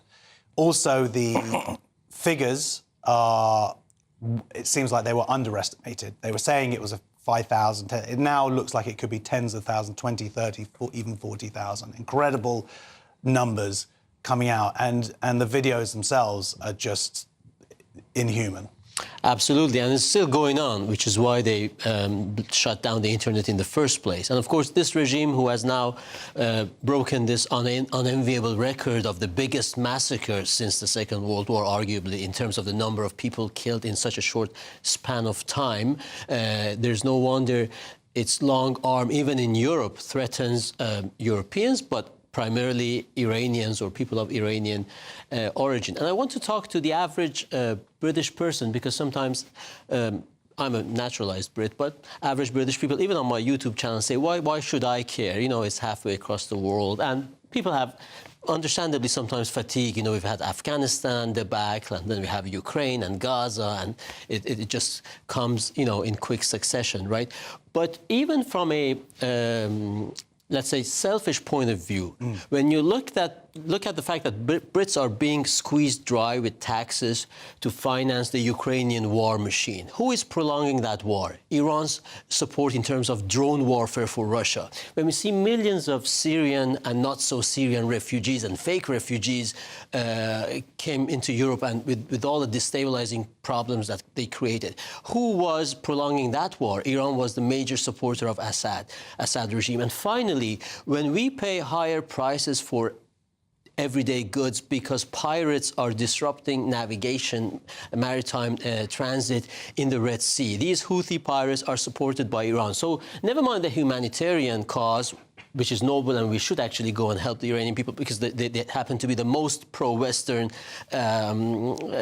population in that region. And this is the first time we see a revolution with Israeli flags, with American flags. Pardon? Israel's pretty pro-Western. Yeah, I mean, but Israel is okay. I mean, but who is the only friend of Israel in the region? You know? No. And who was the only country 40 years ago, 50 years ago, who there were recognized direct flights between the countries. Absolutely. So it's our moral duty not to throw them under the bus for the long-term interest, but even humanitarian aspect aside, British people every day are paying the price of this regime being in power in Tehran. I think I would argue absolutely for selfish reasons, humanitarian reasons, but I would say also people around the world, frankly. And if once the regime goes, then the world becomes a safe. And where is Greta? Where are the feminists? Where are the eyes on Gaza people? Where are the other news organisations? Well, this is fully agree with all of that, by the way. If the regime falls, people realise just how much it's been behind, messing around in world politics and so on. And also just because they're sending text messages to people in Britain threatening them with death. That's a serious concern for British people. But the Ayatollah at this point, he's like a bad Santa, you know, just sending out messages going, I can see if you're dissenting, no presents for you this year. And it's that their power has been so extreme and we've ignored it. And I think a lot of people are just realising we've got a big problem with the media in that the mainstream media is almost completely mentioning the story, but playing it down massively. Well, the BBC took Hamas's figures as fact. Yeah. And then when it comes to what's going on in Iran, suddenly they can't report on it or it's unverified. Well, in Iran, you've got not just no media, but you'd had complete internet shutdown, and they claimed therefore they can't do any speculation. That's all they've been doing for 2 years, making up stories. Well, in Gaza, but they're not even really doing speculation on what... No, that's what I'm saying, is the contrast of what the claim they're making is why they can't cover it. Well, let's go back to what's going on in the UK, then. There are two activists that I know in particular, Lily Moo, Nia Kobani. They're two Iranians who are right at the front of this movement in the UK to protest to get, like, the IRGC to be prescribed and... But where do we stand? You can get arrested in this country for holding a sign saying Hamas is bad. Well, this is Niak, that's incredible. Well, this is it. So but he's receiving death threats. Yes. And I know Lily Moo, she's afraid to leave her. She doesn't even tell her friends where she lives. Yeah. Because of these crimes. You know, surely the police have to put this as a priority. Yeah, it's a real worry that the police seem to be protecting the movement that supports the regime and all its influences, rather than people who are protesting against this sheer horror that's going on. Yeah. Thoughts and prayers. I don't know. It's hard to not sound to really be able to give it justice what's going on over there, but I just think about it a lot, and it's horrific. Right, our next question is from Jeff. Let's see if this one is funnier. Not really.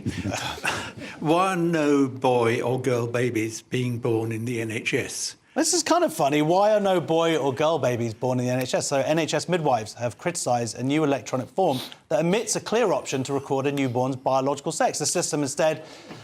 fields for legal sex, assigned birth and gender identity. Assigned. Yeah, exactly. So which staff says inappropriate for newborn records. Campaigners and staff warn this could undermine accurate medical data and reflect ideological priorities over clinical needs. So this, I believe, if you're familiar with this, is a system.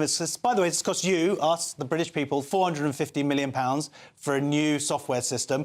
They imported it from America, and of course it came with American ideology, which is that there are even options to say what sexuality the baby is, what the preferred sexuality is, and what the baby's gender identity is, but it doesn't say you can't actually put down what the baby's sex is. Well, is all this because men can have cervixes? I mean, our Deputy Prime Minister... You've got a wonderful cervix, by the way. I'm sorry? You've got a wonderful cervix. You were showing me in the interval. Oh, right, yes. Well, that's just between you and me. You've got to stop doing that. Yeah. But, you know, our Deputy Prime Minister believes that men can possibly have cervixes. So does that mean that this mad ideology is so inherent in the whole of the health service the lunacy prevails. Well, this is it. I mean, look, Carey, they knew about this in 2023. They started implementing it. It's now gone wider than that. Yeah. And they were like, oh, we're going to fix it. And they haven't fixed it. So this is nurses right now. They're being trained, midwives are being trained in this software. Yes.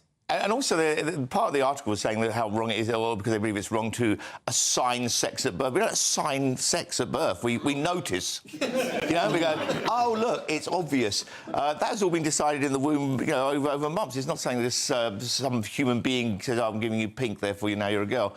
But they're doing exactly the same thing, because now they're asking parents to assign gender at birth. So that's still the same, but even worse. And I think they've been watching too many AI videos where babies speak, and they think babies can decide these things now. For me, the minimum I want from anyone in the medical profession is to know the difference between a boy or a girl.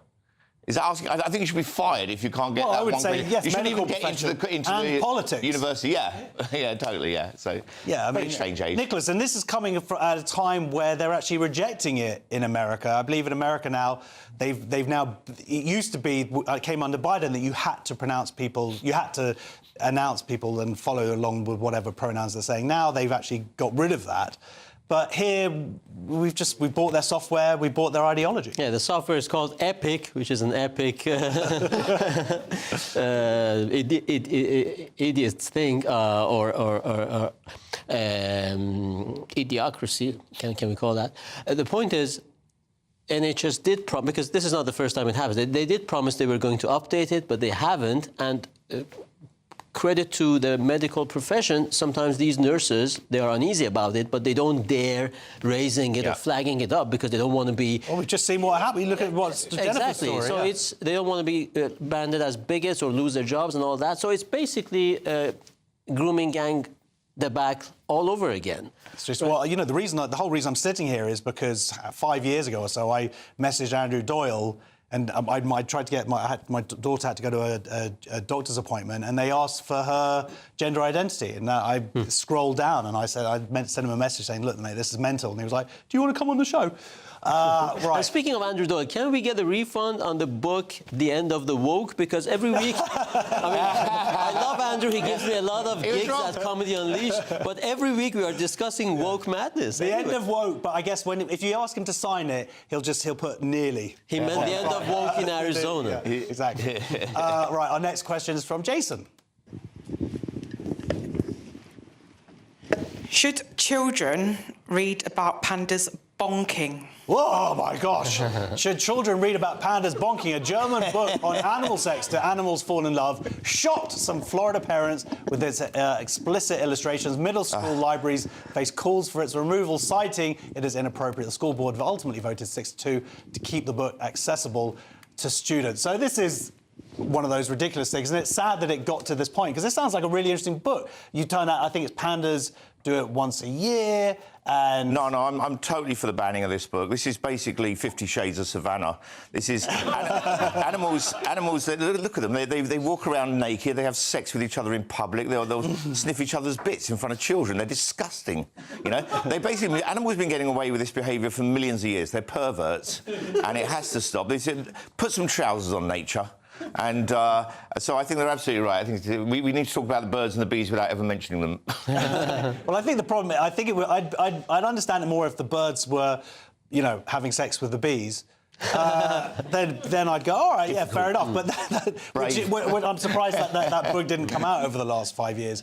But this is something where, arguably, there's a sort of overcorrection. There were books within the American school system which were totally inappropriate. Absolutely. And shocking that they were allowed to these little kids. But this sounds... Overcorrection is the key word, because there's nothing in this book which kids presumably can't see at the zoo, which they regularly visit.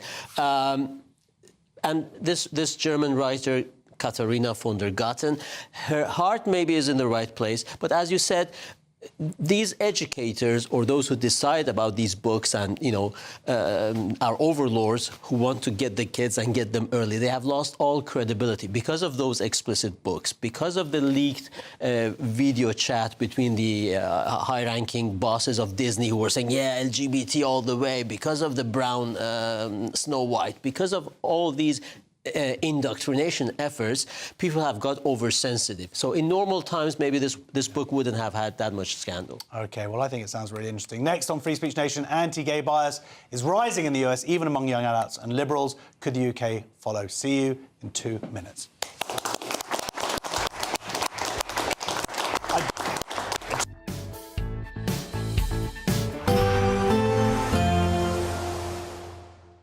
Dinner under the stars tonight? That reminds me of our travel insurance. You mean all clear skies? All Clear Travel Insurance sponsors GB News Travel Destinations forecast. Much like the UK, most of the Mediterranean is very unsettled at the moment. There's some particularly heavy rain around. There's even some snow in places as well. And on Tuesday, it's going to be parts of southern Portugal and Spain that will see the wettest weather. Flooding is quite likely in some places here, so travel disruption is likely. Very windy as well. Parts of Italy and the Balkans will see some sunshine, though, on Tuesday, although Greece and Turkey generally pretty unsettled with some heavy showers around. It stays changeable through the next few days and temperatures around average. All Clear Travel Insurance sponsors GB News Travel Destinations forecast.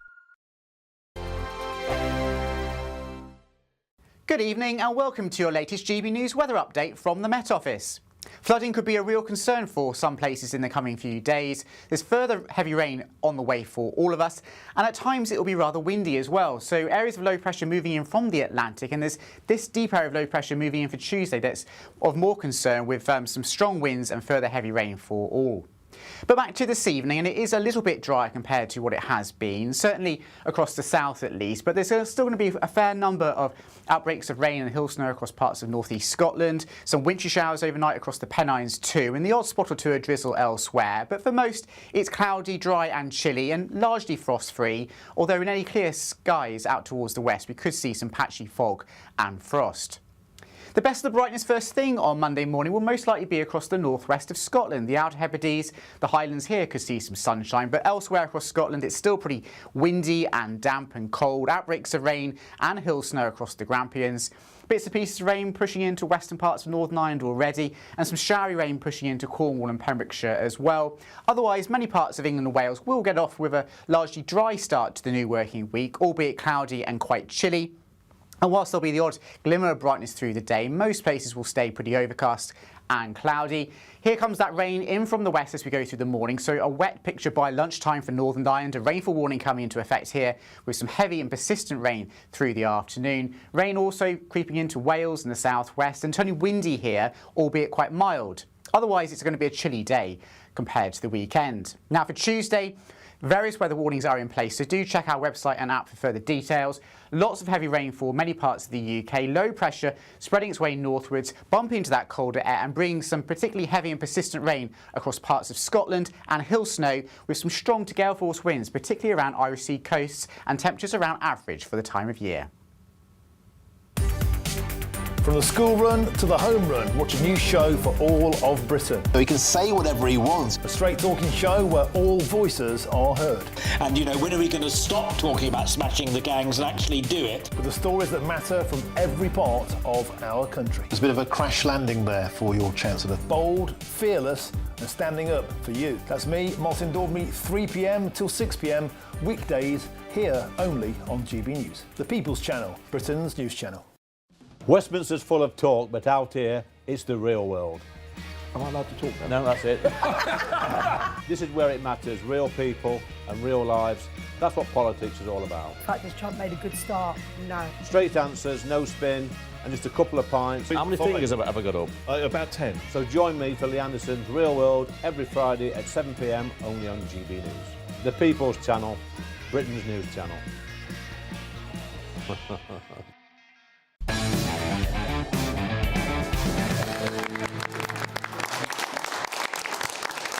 Welcome back to Free Speech Nation. So, are Americans turning against gay people?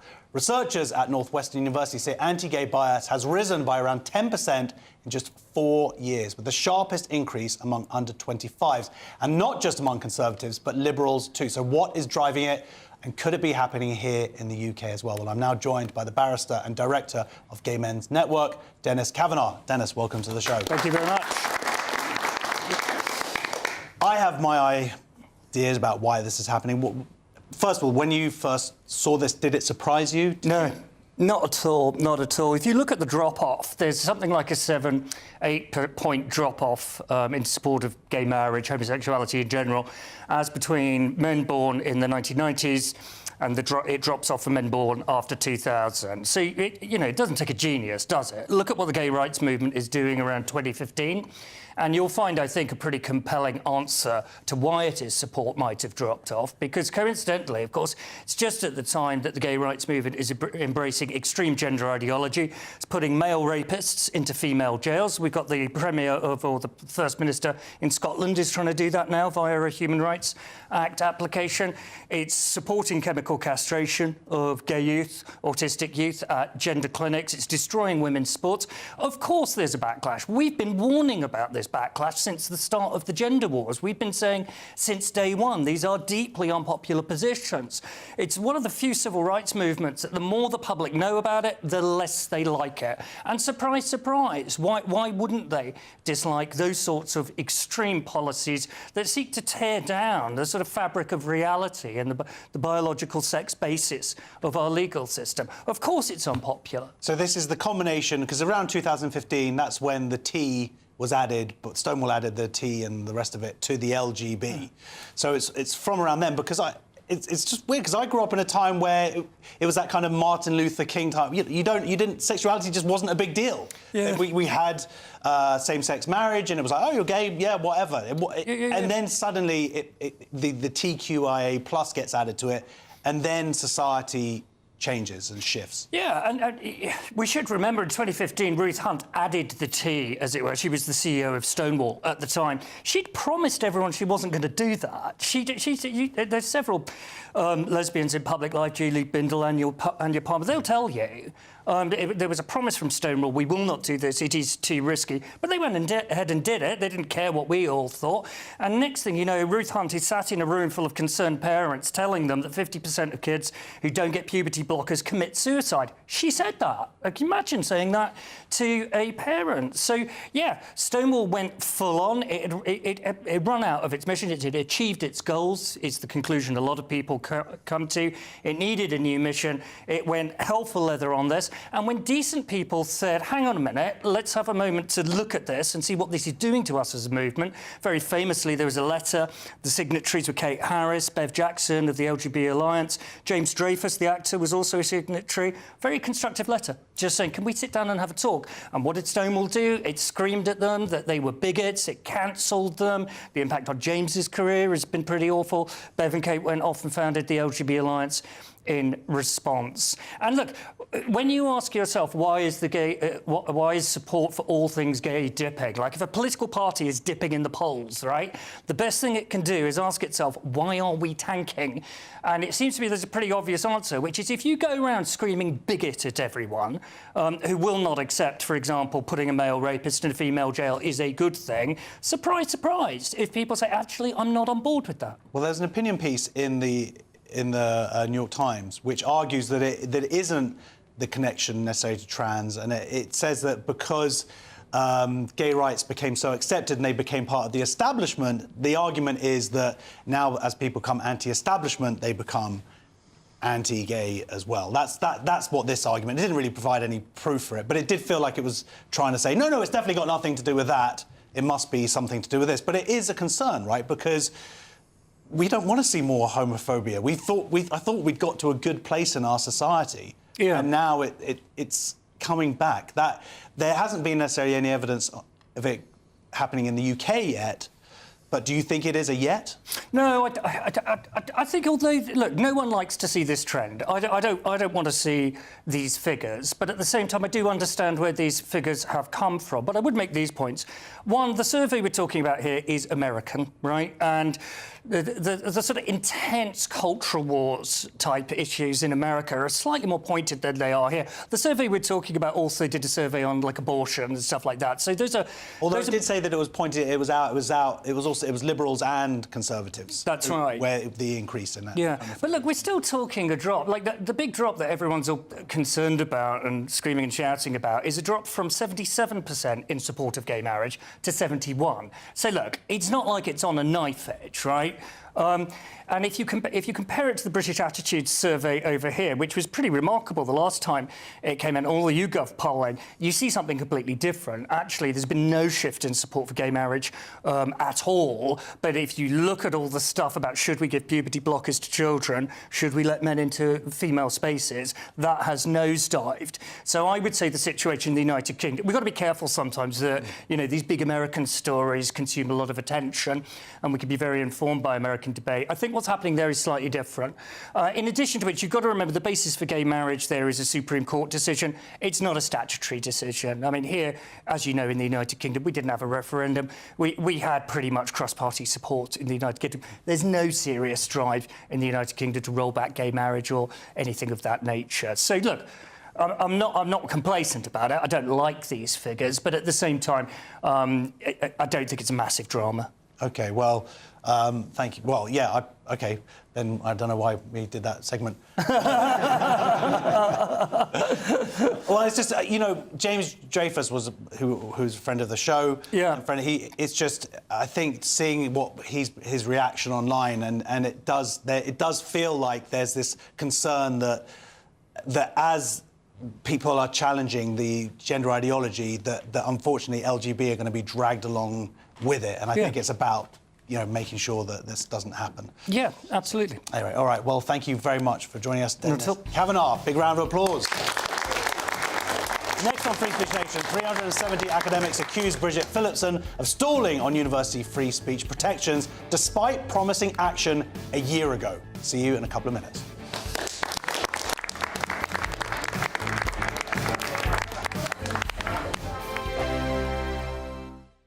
Britain deserves a newsroom that puts the facts and your voice first. Well, and that's what you get on GB News. Lively debates, lively conversation. And we're not afraid to hold power to account. And each other. So join me, Andrew Pierce. And me, Miriam Gates, for Britain's Newsroom, weekdays from 9:30 on GB News. GB News Breakfast, every day from 6 a.m.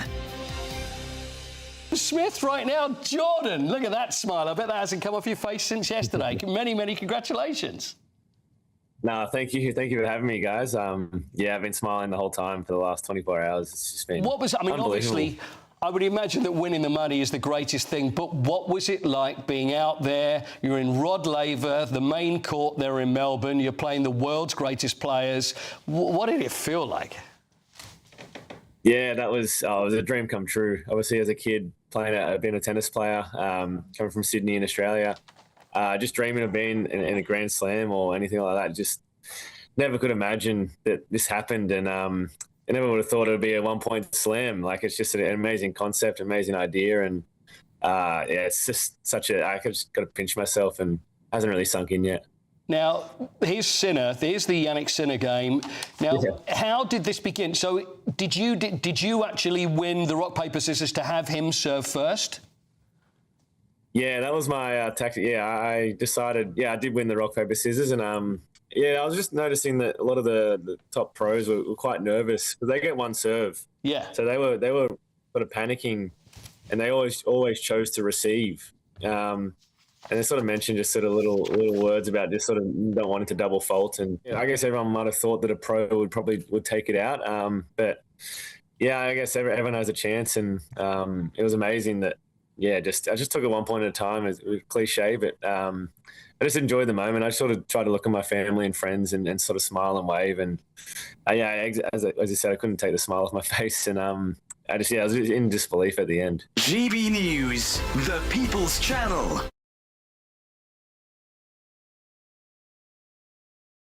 At GB News, we love to hear from you, our loyal community. So drop us a line at gbnews.com/yoursay. There you can talk to each other and also to the presenters live on air. gbnews.com/yoursay, because GB News is your channel, Britain's news channel. Join me, Nana Akweer, for an informative, interactive news programme with a difference. It's fun. No, he didn't say that, Dave. I'm so surprised. I think there's an element of truth to that. Join me from 3 p.m. every weekend, only on GB News, Britain's news channel.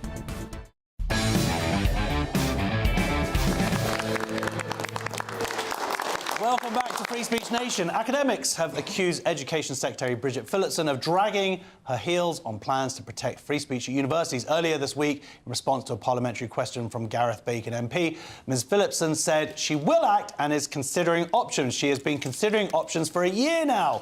In a joint letter signed by 370 academics, including 3 Nobel Prize winners, critics claim staff are afraid to speak out in case they're punished for expressing controversial views. Joining us now is one of the organisers of the letter, Professor of Mathematics at Queen Mary, University of London, Abhishek Zahar. Welcome. Thank you.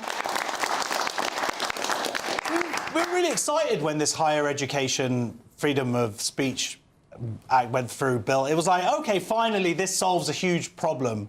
And yet it seems to be toothless. Absolutely. So the Act passed in 2023. So what happened was, when the Labour government came to power in July 2024, several of the key provisions of the Act hadn't been implemented yet, though commencement orders were in place. And one of the first things that the Education Secretary, Bridget Phillipson, did was to revoke those commencement orders.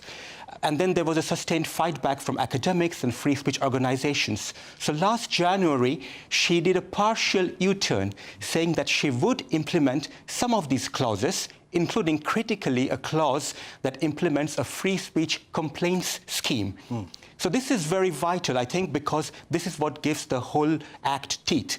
It allows students, visiting speakers and academics, if they feel their free speech rights are violated, they can lodge a complaint with the regulator, Office for Students, and they would investigate. And if the complaint is upheld, the university could be fined or their policies could be forced to be changed.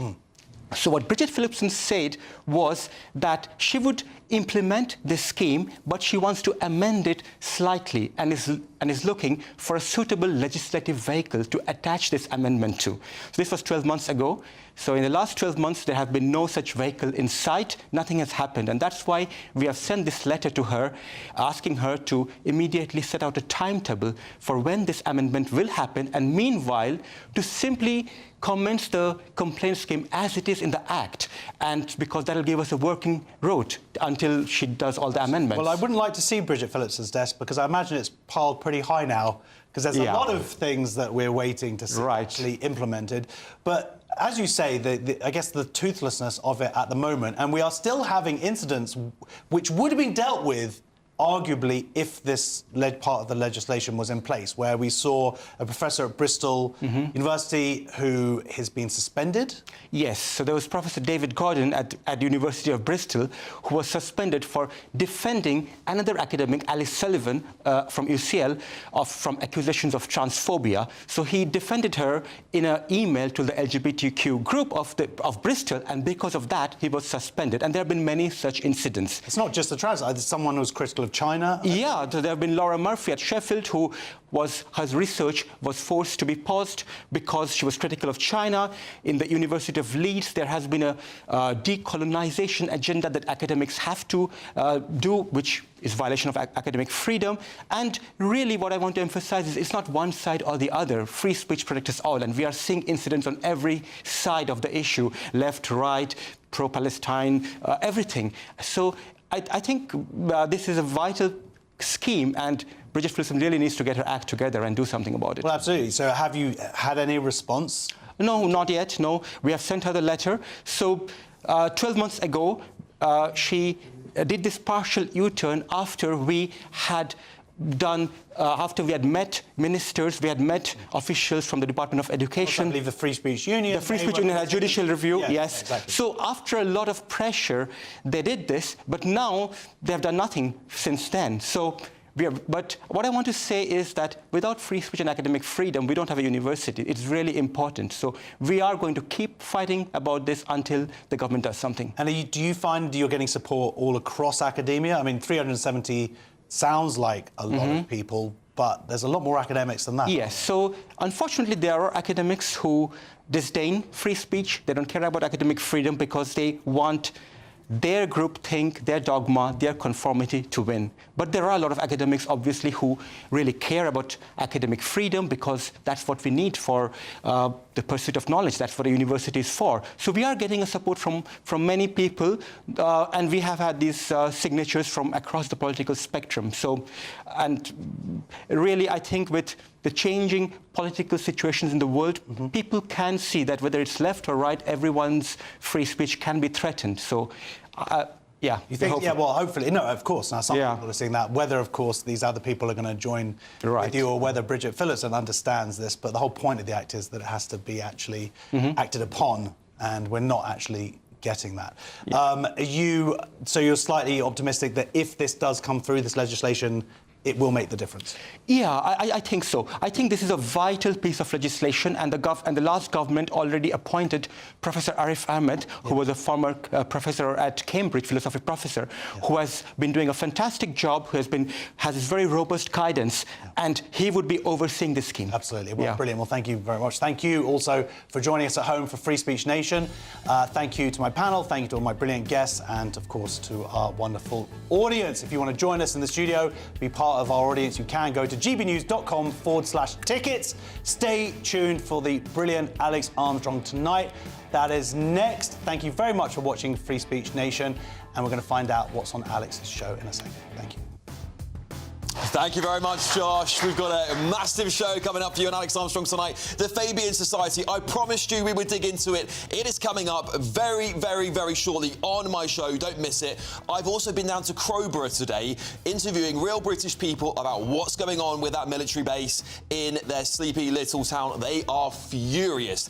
And Keir Starmer has gone full Stalin. We're going to be digging into Burnham's tweets from the Gulag. See you all very shortly.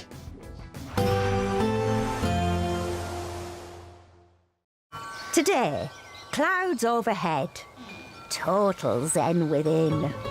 Box Solar sponsors the weather on GB News. Good evening and welcome to your latest GB News weather update from the Met Office.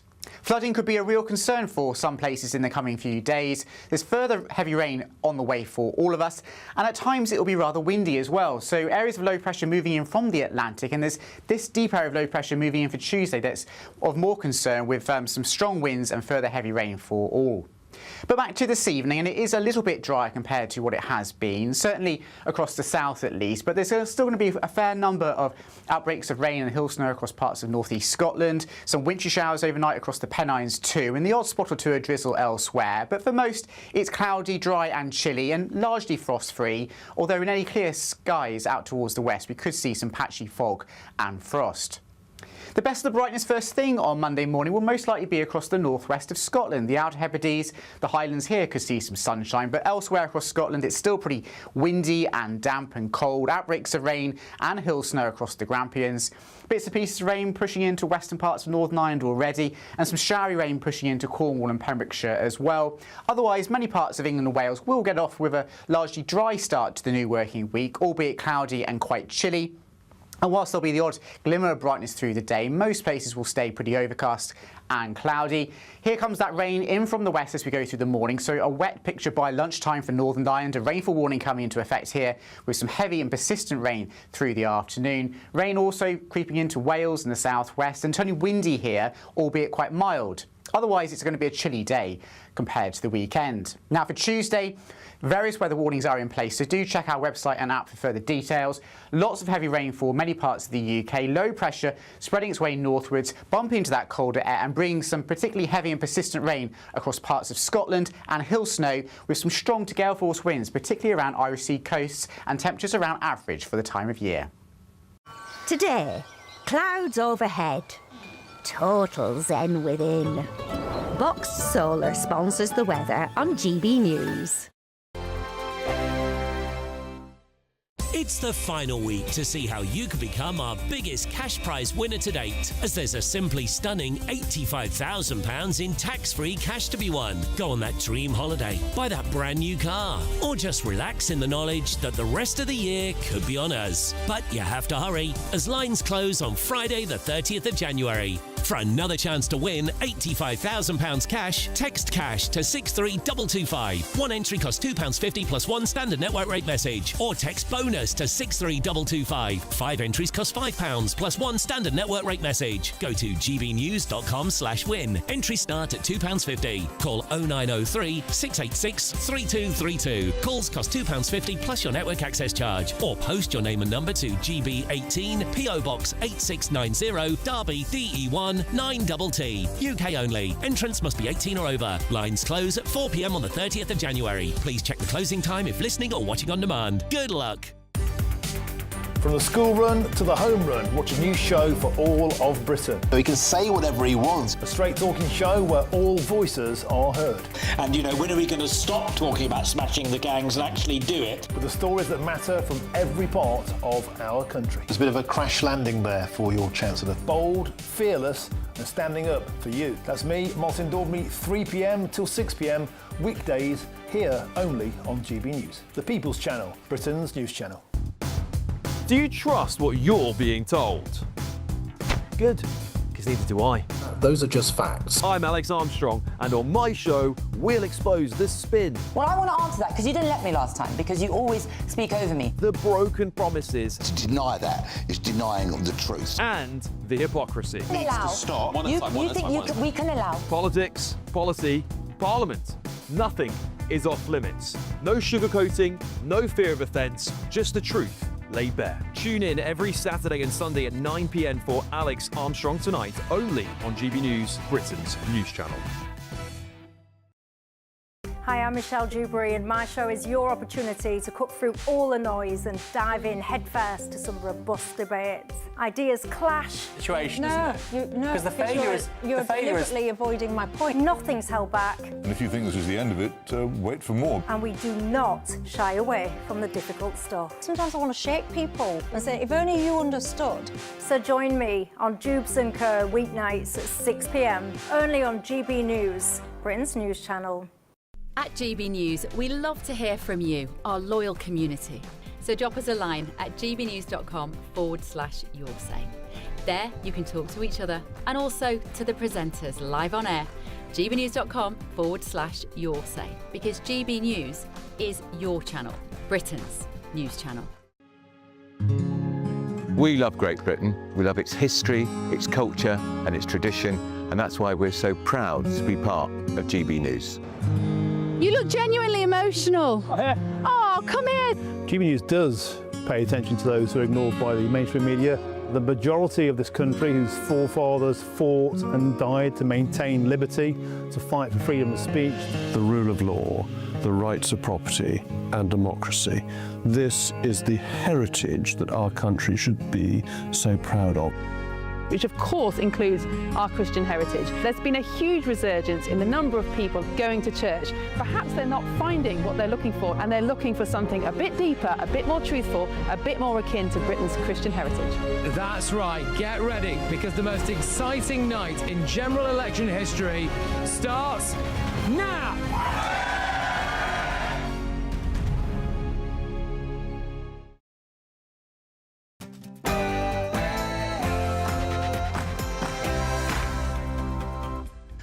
Good evening, it's 9 o'clock. I'm Alex Armstrong and I have a huge show for you tonight. To death are listening to people that say, oh, we can't do that because of the blob. We can't do that because of human rights. What about our human rights?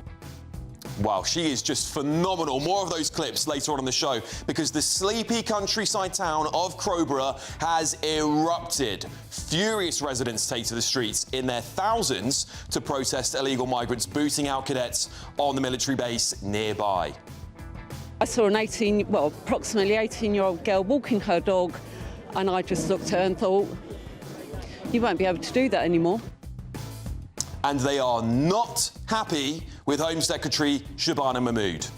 It's just the first, and we're going to open site after site, bragging and boasting about disrupting communities, and you know, they're placing asylum seekers in places that are just, it's not humane. Also tonight, it represents only part of a wider record of collaboration between the City of London and the Fabian Society.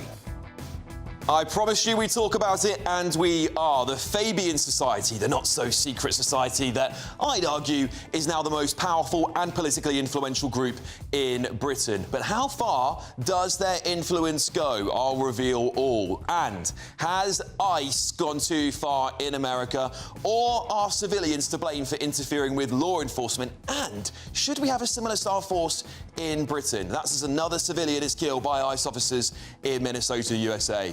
Plus,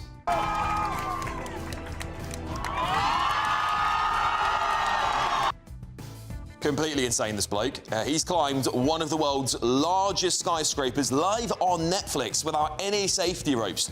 Are we encouraging dangerous behaviour for fame and likes? Also,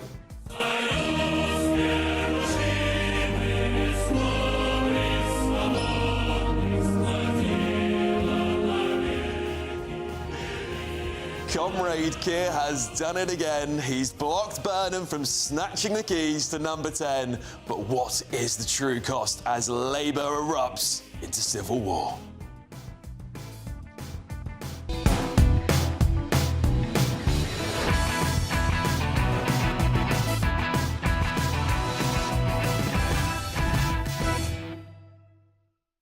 And joining me for what's going to be a wild show tonight is businessman and activist Adam Brooks, former Labour Minister Bill Rammell and former Conservative MP Jane Stevenson. And just so you know, Bill and Adam made a prediction on this show just a few weeks ago about Andy Burnham. We will get to that, I promise you. Jane, you can be the adjudicator for that one.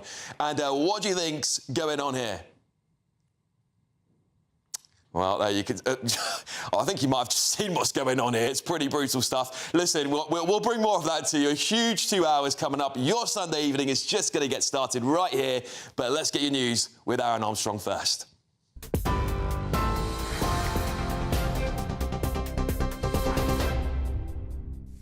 Thanks, Alex. Good evening to you. 3 minutes past 9 in the GB newsroom. Minnesota Governor Tim Walz has repeated calls for federal immigration agents to leave Minneapolis before they, quote, kill another American in the street. He was speaking a day after 37-year-old Alex Pretty was shot dead by a Border Patrol officer during anti-ICE protests.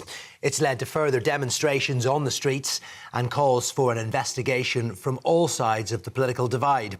Trump administration officials have claimed Mr. Pretty was brandishing a gun and officers fired defensive shots. Eyewitnesses have said that was not the case. And video footage appears to show the victim holding only his phone with no gun in sight moments before he was fatally shot. Now, yesterday, President Trump shared an image of a gun, claiming it was recovered by officials, and accused Mr. Walz and other Democrat officials of inciting an insurrection. Well, Mr. Walz has responded to those claims in the past hour. Sitting behind a keyboard at 2 a.m.